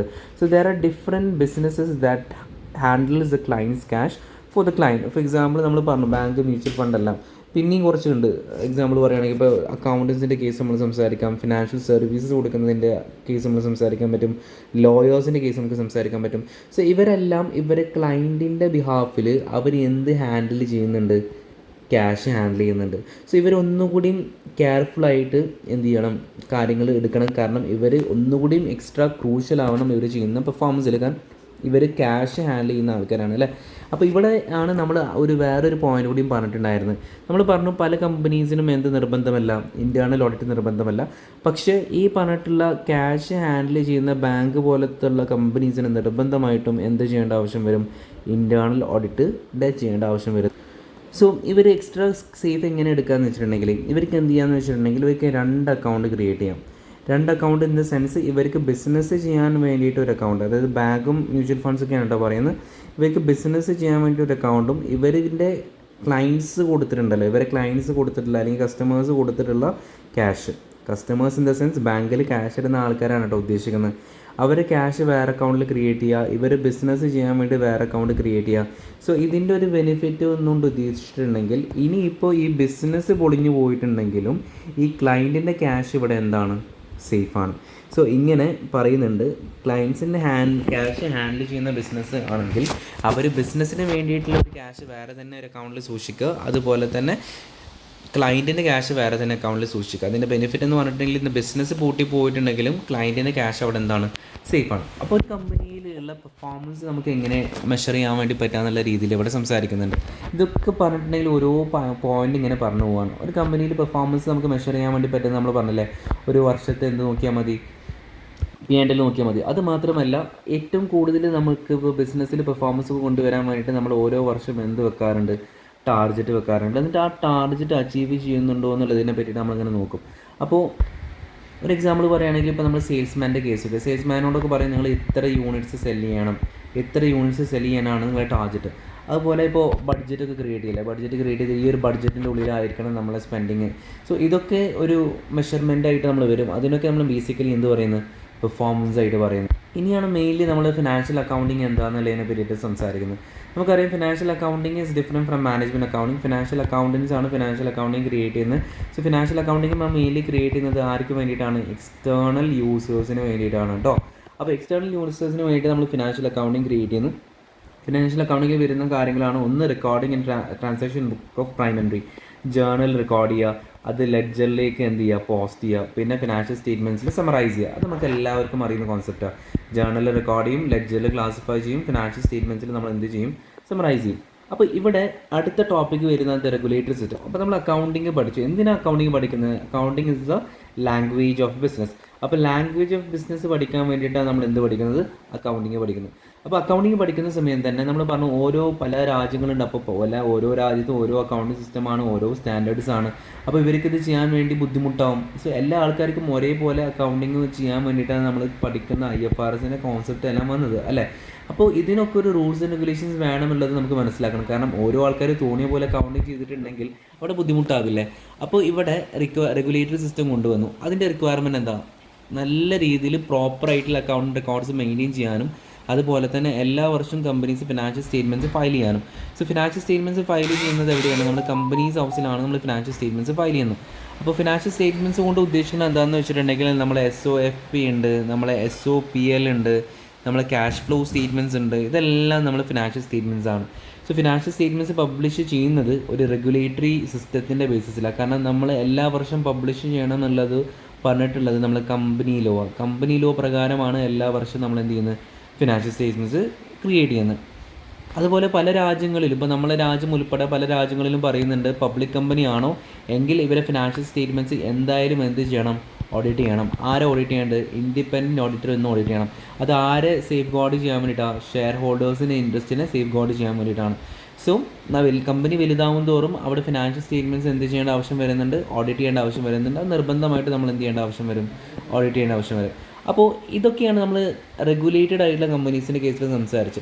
ചില കമ്പനീസ് എന്താണ്? അൺഇൻകോർപ്പറേറ്റഡ് മീനിങ് ഇതുവരെ കമ്പനി രജിസ്റ്റർ ചെയ്തിട്ടില്ല. അങ്ങനത്തെ എൻറ്റിറ്റീസ് ആണെങ്കിൽ അവർക്കുള്ള റെഗുലേഷൻസ് എന്താണെന്ന് വെച്ചിട്ടുണ്ടെങ്കിൽ, ഇവിടെ ഇൻകോർപ്പറേറ്റഡ് ആയിട്ടുള്ള എൻറ്റിറ്റീസ് ആണെങ്കിൽ അവരെന്ത് ചെയ്യണം? അവർ ഫയൽ ചെയ്യണം അല്ലേ? അവരെന്ത് ഫയൽ ചെയ്യും? അവർ ടാക്സ് ഫയൽ ചെയ്യും, അവർ നല്ല രീതിയിൽ ഓഡിറ്റ് നടത്തും, അവർ എന്തെങ്കിലും ടാക്സ് കിട്ടിയിട്ടുണ്ടെങ്കിൽ അത് കോർപ്പറേഷൻ ടാക്സ് ആയിട്ട് കൊടുക്കും. അപ്പോൾ കോർപ്പറേഷൻ ടാക്സ് ആയിട്ട് കൊടുക്കാത്ത അല്ലെങ്കിൽ ഫയൽ ചെയ്യാത്ത അൺഇൻകോർപ്പറേറ്റ് ആയിട്ടുള്ള എൻറ്റിറ്റീസിനെ എങ്ങനെയാണ് റെഗുലേറ്റ് ചെയ്യേണ്ടത് എന്നുള്ളതിനെ പറ്റിയിട്ടാണ് നമ്മളിങ്ങനെ ഡിസ്കസ് ചെയ്യാൻ വേണ്ടി പോകുന്നത്. അപ്പോൾ ആദ്യം ഇവിടെ പറയുന്നുണ്ടോ, business registered for sales VAT are required to keep record of their sales and expenses to support the numbers in their sales tax returns. So unincorporated entities എന്ന് പറഞ്ഞിട്ടുണ്ടെങ്കിൽ ബിസിനസ് രജിസ്റ്റർ ചെയ്യാത്ത ആൾക്കാർ. അപ്പോൾ അവർക്കും എന്തുണ്ടാവും? ലൈക്ക് GST എല്ലാം file ചെയ്യേണ്ടി വരില്ലേ? ഇപ്പോൾ നമ്മളിങ്ങനെ ആലോചിക്കട്ടെ, നമ്മൾ സാധാ ഒരു പെട്ടിപ്പീഡിയ അല്ലെങ്കിൽ കടക്കാരൊന്നും ഒരിക്കലും എന്ത് ചെയ്യില്ല, കമ്പനിയായിട്ട് രജിസ്റ്റർ ചെയ്യില്ലല്ലോ. അല്ലെങ്കിൽ ഒരു ഫാൻസിൻ്റെ കട അവർ കമ്പനിയായിട്ട് രജിസ്റ്റർ ചെയ്യില്ല, പക്ഷെ അവർ GST കൊടുക്കേണ്ടി വരും. കാരണം എത്രത്തോളം സാധനം അവർ സെയിൽ ചെയ്യുന്നുണ്ട് അതിൻ്റെ ബേസിസിൽ ഇവർ കമ്പനി എന്ത് കൊടുക്കണം? ഇപ്പോൾ പുറമേയുള്ള രാജ്യങ്ങളിലാണെങ്കിൽ നമ്മൾ VAT ഫയൽ ചെയ്യണം. അതാണ് ഫസ്റ്റ് പോയിന്റ് പറയുന്നത്. Business registered for sales tax are required to keep records of the sales and expenses to support the number of their sales tax return. അപ്പോൾ സെയിൽസ് ടാക്സ് റിട്ടേൺ ഫയൽ ചെയ്യാൻ വേണ്ടിയിട്ട് എത്രത്തോളം sale അവർ ചെയ്തു എന്നതിനെ പറ്റിയിട്ടുള്ള record keep ചെയ്യണം. അതുപോലെ tax payers are required to maintain records of their income to support their tax returns and such returns might include profit of unincorporated businesses. അപ്പോൾ income tax അടക്കുന്ന ആൾക്കാർ, ഇപ്പോൾ നമുക്കൊരു ഇൻകം അത്യാവശ്യം കൂടുതൽ ഉണ്ടെന്ന് വിചാരിക്കാം. അപ്പോൾ ഇൻകം അത്യാവശ്യം ഉണ്ടെങ്കിൽ നമ്മൾ എന്തടക്കും? ഇൻകം ടാക്സ് അടക്കല്ലേ? സോ ഇൻകം ടാക്സ് അടക്കുന്ന സമയത്ത് നമ്മൾ ശ്രദ്ധിക്കേണ്ട ഒരു കാര്യം, നമ്മൾക്ക് ഒരു അൺഇൻകോർപ്പറേറ്റഡ് ബിസിനസ് ഉണ്ടെന്ന് വിചാരിക്കാം. അൺഇൻകോർപ്പറേറ്റഡ് ബിസിനസ്സിൽ എത്രത്തോളം പ്രോഫിറ്റ് വരുന്നുണ്ടെന്നൊന്നും മേ ബി ഗവൺമെൻറ്റിന് അറിയുന്നില്ല, കാരണം അത് ഇൻകോർപ്പറേറ്റ് ചെയ്തിട്ടില്ലല്ലോ. അപ്പോൾ അതിൻ്റെ ടാക്സ് കൊടുക്കുന്ന സിറ്റുവേഷൻസ് അത് വേറെ തന്നെയാണ്. സോ അൺഇൻകോർപ്പറേറ്റഡ് ആയിട്ടുള്ള ബിസിനസ്സുകളിൽ അവർക്ക് ഇൻകം ആയിട്ട് അവിടുന്ന് ബിസിനസ്സിൽ നിന്ന് കിട്ടുന്ന പ്രോഫിറ്റ് ഉണ്ടാവും. ലെറ്റ്സ് സേ നമ്മൾക്ക് ആസ് എ പേഴ്സൺ നമുക്കൊരു അൺഇൻകോർപ്പറേറ്റഡ് ബിസിനസ് ഉണ്ട്. അപ്പോൾ ഒരു പേരിന് നമുക്കൊരു ഫാൻസി ഷോപ്പ് ഉണ്ടെന്ന് പറയും. അപ്പോൾ ഈ ഫാൻസി ഷോപ്പിൽ നിന്ന് നമുക്ക് എന്ത് കിട്ടുന്നുണ്ട്? പ്രോഫിറ്റ് കിട്ടുന്നുണ്ട്. ആ പ്രോഫിറ്റ് നമ്മൾ ഗവൺമെൻറ്റിന് കൊടുക്കുന്നില്ലല്ലോ, കാരണം നമ്മൾ എന്ത് മാത്രമേ ഫയൽ ചെയ്യുന്നുള്ളൂ? GST മാത്രമേ ഫയൽ ചെയ്യുന്നുള്ളൂ. സോ ഇതിൽ നിന്ന് നമുക്ക് കിട്ടുന്ന ലാഭവരുമാനവും നമ്മൾ എന്ത് ചെയ്യണം? ആസ് എ ടാക്സ് പെയർ ഇൻകമ്മിൽ ഡിസ്ക്ലോസ് ചെയ്യണം. അതെന്തിനാന്ന് വെച്ചിട്ടുണ്ടെങ്കിൽ ഈ ഒരു ഇൻകം നമ്മൾ ടാക്സ് ഫയൽ ചെയ്യാൻ വേണ്ടിയിട്ടാണ്. അതവിടെ പറഞ്ഞിട്ടുള്ള പോയിന്റ് കേട്ടോ. Tax payers are required to maintain records of their income to support their tax returns and such returns might include profit of unincorporated businesses. അതുപോലെ charities may be required to report to charity regulators. Charity കൊടുക്കുന്ന ആൾക്കാർ എത്രയാണ് അവർ charity കിട്ടിയിട്ടുള്ളത് മറ്റേതിനെ പറ്റിയിട്ടൊക്കെല്ലാം charity റെഗുലേറ്റേഴ്സിനോട് പറയേണ്ട ഒരു ആവശ്യമുണ്ട്. ഇനി നമ്മൾ ഈ പറഞ്ഞിട്ടുള്ള റെഗുലേഷൻസ് പാലിച്ചിട്ടില്ലെങ്കിൽ വരുന്ന സംഭവങ്ങളെ പറ്റിയിട്ടാണ് ഡിസ്കസ് ചെയ്യാൻ വേണ്ടി പോകുന്നത്. ഓക്കെ, ഇനി വരുന്ന റെഗുലേഷൻസ് പല കമ്പനീസിന് ബാധകമായിട്ടുള്ളതാണ്. റെഗുലേഷൻസ് കൊണ്ട് ഉദ്ദേശിക്കുന്നത് എന്താണെന്ന് വെച്ചിട്ടുണ്ടെങ്കിൽ നമ്മൾ ഇവിടെ മുകളിൽ പറഞ്ഞിട്ടുള്ള ഒരു കാര്യം ഉണ്ടല്ലോ, റെഗുലേറ്ററി സിസ്റ്റം. അപ്പോൾ റെഗുലേറ്ററി സിസ്റ്റം എന്താണെന്നുള്ളതിനെ പറ്റിയിട്ട് നമ്മുടെ കൂടുതൽ എക്സാമ്പിൾ പറയുകയാണെങ്കിൽ നമ്മളെ ഗ്യാപ്പ്, കമ്പനി ലോ, IFRS ഇതിലേക്കൊക്കെ മുന്നിലേക്ക് വെച്ചിട്ടുള്ള കാര്യങ്ങളാണ് റെഗുലേറ്ററി സിസ്റ്റം. ഈ റെഗുലേറ്ററി സിസ്റ്റം പറഞ്ഞിട്ടുള്ള കാര്യങ്ങൾ ഇവർ പാലിച്ചിട്ട് ഇല്ലെങ്കിൽ അവിടെ വരുന്ന കുറച്ച് കോൺസിക്വൻസസ് ഉണ്ട്. ഒന്ന്, കമ്പനി എന്ത് ചെയ്യും? കമ്പനിക്ക് ഫൈൻ കൊടുക്കുന്നതല്ലോ. കാരണം കമ്പനി ഈ പറഞ്ഞിട്ടുള്ള ഗവൺമെൻറ് പറഞ്ഞതിനെതിരായിട്ടാണ് ബിസിനസ് നടത്തുന്നതെങ്കിൽ കമ്പനിക്ക് ഫൈൻ കൊടുക്കുകയും കമ്പനീൻ്റെ രജിസ്ട്രേഷൻ ഒഴിവാക്കി കളയുകയും ചെയ്യും. കാരണം നമ്മളൊരു ബിസിനസ് കണ്ടക്ട് ചെയ്യുന്ന സമയത്ത് നമുക്ക് ആദ്യം ഒരു ഇൻകോർപ്പറേഷൻ സർട്ടിഫിക്കറ്റ് എല്ലാം കിട്ടും. നമ്മൾ രജിസ്ട്രേഷന് ശേഷം നമുക്ക് കിട്ടുന്ന സർട്ടിഫിക്കറ്റാണ് ഇൻകോർപ്പറേഷൻ സർട്ടിഫിക്കറ്റ്. അപ്പോൾ നമ്മൾ കറക്റ്റായിട്ടുള്ള പേപ്പർ നമ്മൾ കൗണ്ടിങ് ഫയൽ ചെയ്യുന്നില്ല, കറക്റ്റായിട്ട് റെക്കോർഡിങ് കീപ്പ് ചെയ്യുന്നില്ല, അങ്ങനെയൊക്കെ ആണെങ്കിൽ എന്താ ചെയ്യുകയെന്ന് വെച്ചിട്ടുണ്ടെങ്കിൽ നമ്മൾ കമ്പനീനെ പിടിച്ചിട്ട് അവർ സ്റ്റക്ക് ഓഫ് ചെയ്യുമെന്ന് പറയും, അല്ലെങ്കിൽ കമ്പനി രജിസ്ട്രേഷൻ എടുത്ത് ഒഴിവാക്കും. നമ്മളെ ഇൻകോർപ്പറേറ്റഡ് കമ്പനീനെ അവരെടുത്ത് കളയും. രണ്ടാമത്തത് ഇനക്യുറേറ്റ് അല്ലെങ്കിൽ ലേറ്റ് ആയിട്ടുള്ള ടാക്സ് റിട്ടേൺസ് നമ്മൾ ഫയൽ ചെയ്തിട്ടുണ്ടെങ്കിൽ നമുക്ക് ടാക്സ് പെനാൽറ്റീസ് വരാനുള്ള ഒരു കോൺസിക്വൻസ് വരും. അതായത് കമ്പനി കറക്റ്റായിട്ട് ടാക്സ് ഫയൽ ചെയ്യുന്നില്ല എങ്കിൽ നമുക്ക് എന്ത് വരും? ടാക്സ് പെനാൽറ്റി വരും. അതുപോലെ തന്നെ ഓഡിറ്റേഴ്സ് ഒരു ക്വാളിഫൈഡ് ഒപ്പീനിയൻ കൊടുക്കും കമ്പനിയിൽ മെറ്റീരിയൽ മിസ്റ്റേക്സ് ഉണ്ടെങ്കിൽ. ഇവിടെയാണ് നമ്മൾ അന്ന് പറഞ്ഞത്, ഒരു ഓഡിറ്റർ 2 ഒപ്പീനിയൻ കൊടുക്കും. ഒന്നില്ലെങ്കിൽ ക്വാളിഫൈഡ് ഒപ്പീനിയൻ കൊടുക്കും, അല്ലെങ്കിൽ അൺക്വാളിഫൈഡ് ഒപ്പീനിയൻ കൊടുക്കും. ക്വാളിഫൈഡ് ഒപ്പീനിയൻ അല്ലല്ലോ നല്ലത്, ഏതാണ് നല്ലത്? അൺക്വാളിഫൈഡ് ഒപ്പീനിയൻ നല്ലത്. ക്വാളിഫൈഡ് ഒപ്പീനിയൻ്റെ വേറെ പേരെന്താണ്? മോഡിഫൈഡ് ഒപ്പീനിയൻ നല്ലത് ആണ് അല്ലേ. അൺക്വാളിഫൈഡ് ഒപ്പീനിയൻ്റെ വേറെ പേരെന്താ? Unmodified opinion. സോ ഏറ്റവും നല്ല ഒപ്പീനിയൻ ഏതാണ്? അൺക്വാളിഫൈഡ് ഒപ്പീനിയനാണ്. സോ ഓഡിറ്റേഴ്സ് എപ്പോഴാണ് അപ്പോൾ തെറ്റായിട്ടുള്ള അല്ലെങ്കിൽ ക്വാളിഫൈഡ് ആയിട്ടുള്ള ഒപ്പീനിയൻ കൊടുക്കുക? കമ്പനിയിൽ തെറ്റായിട്ടുള്ള എന്തെങ്കിലും കാര്യങ്ങൾ ഉണ്ടാകുന്ന സമയത്തോ അല്ലെങ്കിൽ സീരിയസ് ആയിട്ടുള്ള മിസ്റ്റേറ്റ്മെൻറ്റ്സ് ഉണ്ടാകുന്ന സമയത്തോ ഓഡിറ്റേഴ്സ് എന്ത് കൊടുക്കും? ക്വാളിഫൈഡ് ആയിട്ടുള്ള ഒപ്പീനിയൻ കൊടുക്കും. പിന്നെ നമ്മൾ പറഞ്ഞിട്ടുള്ള പബ്ലിക് ഓവർസൈറ്റ് ബോർഡ് ഉണ്ട് അല്ലേ, review financial statements on a sample basis to ensure that company comply with relevant regulations. If they do not, the company may be required to reissue accounts. ഈ public oversight board എന്ന് പറഞ്ഞിട്ടുണ്ടെങ്കിൽ എന്താണെന്ന് അറിയോ? ഈ companies എല്ലാം പറഞ്ഞിട്ടുള്ള കാര്യങ്ങൾ ചെയ്യുന്നില്ലേന്ന് supervise ചെയ്യുന്ന ബോഡിയാണ് public oversight board. So public oversight board എന്ത് ചെയ്യുമെന്ന് വെച്ചിട്ടുണ്ടെങ്കിൽ ഈ പറഞ്ഞിട്ടുള്ള കമ്പനീസ് എല്ലാം ഫിനാൻഷ്യൽ സ്റ്റേറ്റ്മെൻറ്റ്സ് നമ്മൾ പറഞ്ഞ രീതിയിൽ തന്നെയല്ലേ ക്രിയേറ്റ് ചെയ്യുന്നതെന്നുള്ളതിനെ പറ്റി ഉറപ്പ് വരുത്തും. ഇനി അങ്ങനെയല്ലെങ്കിൽ അവരോട് ഒന്നുകൂടിയും ഇത് ക്രിയേറ്റ് ചെയ്യാൻ വേണ്ടിയിട്ട് അവർ പറയും. അങ്ങനെ ക്രിയേറ്റ് ചെയ്തിട്ടില്ലെങ്കിൽ അവർക്ക് പിന്നെ പെനാൽറ്റിയും കാര്യങ്ങളെല്ലാം വരും. പിന്നെ യെസ് ബാങ്കിൻ്റെ പോലെ ഇൻറ്റൻഷ്യലി ആൾക്കാരെ മിസ്ലീഡ് ചെയ്യാൻ വേണ്ടിയിട്ട് അക്കൗണ്ട്സിന് നമ്മൾ ക്രാഫ്റ്റ് ചെയ്യാണ്. എക്സാമ്പിൾ ഇല്ലാത്ത അസറ്റ് ഉണ്ട് എന്ന് പറയുകയാണ്, അല്ലെങ്കിൽ ലയബിലിറ്റീസിനെ കുറച്ച് കാണിക്കുകയാണ്. അങ്ങനെയൊക്കെ ചെയ്യുന്ന സമയത്ത് നമ്മൾ ചെയ്യുന്ന ഒരു ആക്ടിവിറ്റി എന്ന് പറയുമ്പോൾ എന്ത് ആക്ടിവിറ്റിയാണ്? ക്രിമിനൽ ആക്ടിവിറ്റിയാണ്. സോ നമുക്ക് ആ ഒരു കാര്യം കാരണം എന്ത് വരെ പോകാനുള്ള ചാൻസ് ഉണ്ട്? ജയിലിലേക്ക് വരെ പോകാനുള്ള ചാൻസ് അവിടെയാണ്. അതുപോലെ തന്നെ അക്കൗണ്ടിങ് റെഗുലേഷൻസും എല്ലാം തെറ്റിക്കുന്ന ആൾക്കാർക്ക് ക്രിമിനൽ പ്രൊസീജിയേഴ്സിൻ്റെ പോലെ തന്നെ ഇവരെയും നമുക്ക് ജയിലിൽ ഇടാനുള്ള അധികാരമുണ്ട്. പിന്നെ ഒരു ലിസ്റ്റഡ് കമ്പനി എന്ന് പറഞ്ഞാൽ എന്താ? ഒരു പബ്ലിക് കമ്പനി എന്ത് ചെയ്തു? ഫിനാൻഷ്യൽ സ്റ്റേറ്റ്മെൻറ്റ്സ് പബ്ലിഷ് ചെയ്യാൻ ഫെയിൽ ആയിട്ടുണ്ടെങ്കിൽ, അല്ലെങ്കിൽ അവർ ഡെഡ് ലൈന് തെറ്റിയിട്ടുണ്ടെങ്കിൽ അവരെന്ത് ചെയ്യും? ലൈക്ക് ഇവിടെ പറയുന്ന ഡേറ്റ് എത്ര? 4 months after financial year end. അപ്പോൾ ഇവർ ഈ ഒരു ഫിനാൻഷ്യൽ ഇയർ എൻഡിന് ശേഷവും കുറേ മാസങ്ങളായിട്ട് ഫിനാൻഷ്യൽ സ്റ്റേറ്റ്മെൻറ്റ്സ് പബ്ലിഷ് ചെയ്തിട്ടില്ലെങ്കിൽ ഇവർക്ക് ഇനി നോ ലോങ് അവരെ ഷെയർസ് സ്റ്റോക്ക് മാർക്കറ്റിൽ എന്ത് ചെയ്യാൻ പറ്റില്ല? സെല്ല് ചെയ്യാൻ വേണ്ടി പറ്റാത്ത സിറ്റുവേഷൻ ആകും. അല്ലെങ്കിൽ അവിടുത്തെ സ്റ്റോക്ക് മാർക്കറ്റിൽ നിന്ന് ഈ കമ്പനീസിനെ കുറച്ച് കാലത്തിന് അവർ സസ്പെൻഡ് ചെയ്യും. പിന്നെ ഇതിൽ ഏറ്റവും ഇമ്പോർട്ടൻ്റ് ആയിട്ട് വരുന്ന ചില അക്കൗണ്ടിങ് പ്രൊഫഷണൽ ബോഡീസിനെ പറ്റിയിട്ടാണ് ഇനി നമുക്ക് ഡിസ്കസ് ചെയ്യാൻ വേണ്ടി പോകുന്നത്. ഏതൊക്കെ അക്കൗണ്ടിങ് പ്രൊഫഷണൽ ബോഡീസാണുള്ളത്? ഇൻ്റർനാഷണൽ അക്കൗണ്ടിങ് സ്റ്റാൻഡേർഡ് ബോർഡ് ഉണ്ട്, IASB, international accounting standard board ഉണ്ട്. അതുപോലെ തന്നെ ഇൻ്റർനാഷണൽ ഫെഡറേഷൻ ഓഫ് അക്കൗണ്ടൻസ് ഉണ്ട്, national accounting standard bodies, stock exchanges commission, SEC. അപ്പോൾ മനസ്സിലാക്കുക, ആദ്യം നമുക്ക് പഠിക്കാനുള്ളതാണ് international accounting standard board. IASB ആണ് എന്ത് ക്രിയേറ്റ് ചെയ്യുന്നത്? IFRS ക്രിയേറ്റ് ചെയ്യുന്നത്. പണ്ട് ASB ആയിരുന്നു, അക്കൗണ്ടിങ് സ്റ്റാൻഡേർഡ് ബോർഡാണ്, അവരാണ് FRS ക്രിയേറ്റ് ചെയ്യുക. ഇപ്പോൾ അത് മാറിയിട്ട് ഇൻ്റർനാഷണൽ ആയപ്പോൾ ഇൻ്റർനാഷണൽ അക്കൗണ്ടിങ് സ്റ്റാൻഡേർഡ് ബോർഡ് പറയും, അവരെന്ത് ക്രിയേറ്റ് ചെയ്യും? IFRS ക്രിയേറ്റ് ചെയ്യും. ഇതെന്താണെന്ന് ബേസിക്കലി വെച്ചിട്ടുണ്ടെങ്കിൽ, നമ്മൾ അക്കൗണ്ടിങ്ങിൽ പല അക്കൗണ്ടിങ് സ്റ്റാൻഡേർഡ്സ് ഉണ്ട്. എങ്ങനെയാണ് നമ്മൾ ഇൻവെൻട്രി റെക്കോർഡ് ചെയ്യേണ്ടതെന്നും, അതുപോലെ തന്നെ നമ്മൾ പലതരത്തിലുള്ള ക്ലാസിഫിക്കേഷന്, അപ്പോൾ അല്ലെങ്കിൽ ഡിപ്രിസിയേഷന്, ഇതെല്ലാം നമ്മൾ അക്കൗണ്ടിങ് സ്റ്റാൻഡേർഡ്സിൻ്റെ ബേസിസിലാണ് നമ്മൾ ക്രിയേറ്റ് ചെയ്യുന്നത്. സോ ആ അക്കൗണ്ടിങ് സ്റ്റാൻഡേർഡ്സ് എങ്ങനെയാണ് നമ്മൾ പാലിക്കേണ്ടത് എന്ന് പറയാൻ വേണ്ടിയിട്ട് ഒരു വലിയൊരു ബോഡി ഫോം ചെയ്തിട്ടുണ്ട്. ആ ബോഡിയാണ് IASB. ഇവരെന്ത് ചെയ്യും? സ്റ്റാൻഡേർഡ്സ് കൊണ്ടുവരും, സ്റ്റാൻഡേർഡ്സ് ഇഷ്യൂ ചെയ്യും. ഇവർ ഇഷ്യൂ ചെയ്യുന്ന സ്റ്റാൻഡേർഡ്സാണ് IFRSൻ്റെ സ്റ്റാൻഡേർഡ്സാണ് ഇപ്പോൾ ലോകത്ത് പല സ്ഥലത്തുള്ള കമ്പനീസും ചൂസ് ചെയ്യുന്നത്. ഒരു എക്സാമ്പിൾ നിങ്ങൾക്കിവിടെ കൊടുത്തിട്ടുണ്ട്. IFRS 15 deals with recognition of revenue. എങ്ങനെയാണ് നമ്മൾ റവന്യൂ റെക്കഗ്നൈസ് ചെയ്യേണ്ടത് എന്നുള്ളത് എക്സാമ്പിൾ ആയിട്ട് IFRS 15 പറയുന്നുണ്ട്. അങ്ങനെ ഇഷ്ടം പോലെ IFRSൻ്റെ സ്റ്റാൻഡേർഡ്സ് ഉണ്ട്. ഓരോ സ്റ്റാൻഡേർഡ്സിന് ഓരോ പേർപ്പസുകളുണ്ട്, ഓരോ കാര്യങ്ങൾ അവർ സിഗ്നിഫൈ ചെയ്തിട്ട് നമ്മളോട് പറഞ്ഞു തരുന്നുണ്ട്. അപ്പോൾ അതാണ് IFRS. രണ്ടാമത്തെ ഒരു ബോഡി എന്ന് പറഞ്ഞിട്ടുണ്ടെങ്കിൽ IFAC, international federation of accountants എന്ന് പറയും. IFACൻ്റെ മെയിനായിട്ടുള്ള ഒരു കാര്യം എന്ന് പറഞ്ഞിട്ടുണ്ടെങ്കിൽ എന്താണെന്ന് വെച്ചിട്ടാണ്, IFAC എന്ന് പറയുമ്പോൾ ഇപ്പോൾ നമ്മൾ ACC എന്ന് പറഞ്ഞിട്ടുള്ള ബോഡീൻ്റെ പോലെ കുറേ പ്രൊഫഷണൽ ബോഡീസ് ഇല്ലേ, ഈ കുറേ professional bodies like 170+ professional bodies ഒരുമിച്ച് കൂടിയിട്ടുള്ള ഒരു സംഘടനയ്ക്ക് പറയുന്ന ഒരു പേരാണ് international federation of accounts. So international federation of accounts പല കാര്യങ്ങളും പല സ്റ്റാൻഡേർഡ്സും ഇംപ്ലിമെൻറ്റ് ചെയ്യുന്നുണ്ട്, കൊണ്ടുവരുന്നുണ്ട്. എക്സാമ്പിൾ പറയുകയാണെങ്കിൽ നമ്മളെ അക്കൗണ്ടൻസ് പാലിക്കേണ്ട കോഡ് ഓഫ് എത്തിക്സ് പോലത്തെ കാര്യങ്ങളെല്ലാം കൊണ്ടുവരുന്നത് നമ്മൾ ഇൻ്റർനാഷണൽ ഫെഡറേഷൻ ഓഫ് അക്കൗണ്ടൻസ് ആണ്.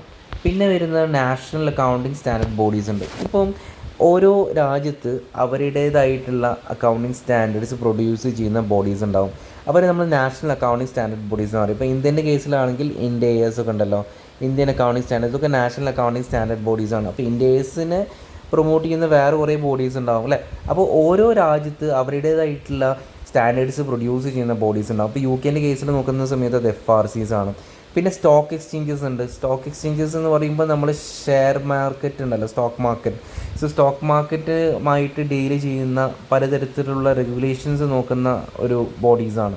അവർ ഈ സ്റ്റോക്ക് മാർക്കറ്റിൽ ലിസ്റ്റ് ചെയ്തിട്ടുള്ള പബ്ലിക് കമ്പനീസ് എങ്ങനെയൊക്കെയാണ് ഫിനാൻഷ്യലും മറ്റ് ഇൻഫോർമേഷൻസ് എല്ലാം പബ്ലിഷ് ചെയ്യേണ്ടതെന്ന് പറ്റിയിട്ടും അതിൻ്റെ പലതരത്തിലുള്ള കോംപ്ലിക്കേഷൻസിനെ പറ്റിയിട്ടൊക്കെ നോക്കുന്ന ആൾക്കാരാണ്. എക്സാമ്പിൾ ഇവർ ഒന്ന് കൊടുത്തിട്ടുണ്ട്. ഇപ്പോൾ US SEC സ്റ്റോക്ക് എക്സ്ചേഞ്ച് കമ്മീഷനാണ് നോക്കുന്നത്. ഇപ്പോൾ ഇന്ത്യൻ്റെ കേസിലൊക്കെ ആണെങ്കിൽ നമ്മൾ പറയും SEBI ആണ് നോക്കുന്നുണ്ടാവുക അല്ലേ.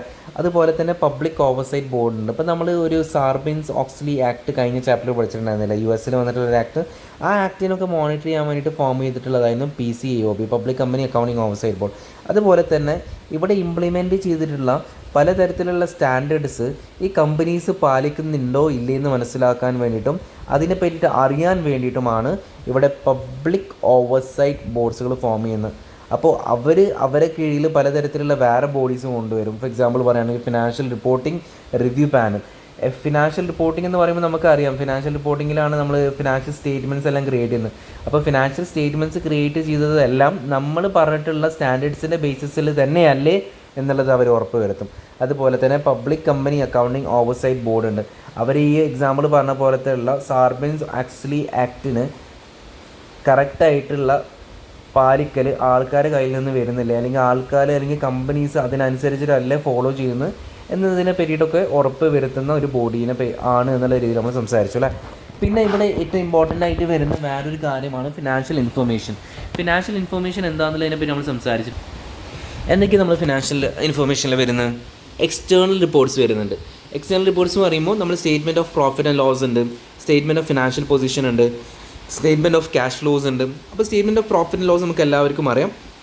Statement of profit and loss എന്ന് പറയുമ്പോൾ ഒരു പീരിയഡത്തെ 1 ഏപ്രിൽ മുതൽ അടുത്ത ഇയർത്തെ 31 മാർച്ച് വരെയുള്ള ഇൻകമും എക്സ്പെൻസും എത്രയുണ്ട് നോക്കിയിട്ട് നെറ്റായിട്ട് പ്രോഫിറ്റ് ആണോ ലോസ് ആണോ എന്ന് പറയുന്ന സ്റ്റേറ്റ്മെൻറ്റ് ആണ് statement of profit and loss. ഇനി മുതൽ നമ്മൾ മനസ്സിലാക്കുക, ഇതെല്ലാം ക്രിയേറ്റ് ചെയ്യുന്ന ആരാണ്? ഫിനാൻഷ്യൽ അക്കൗണ്ടൻസ് ആണ് എക്സ്റ്റേണൽ റിപ്പോർട്ട്സ് ക്രിയേറ്റ് ചെയ്യുന്നത്.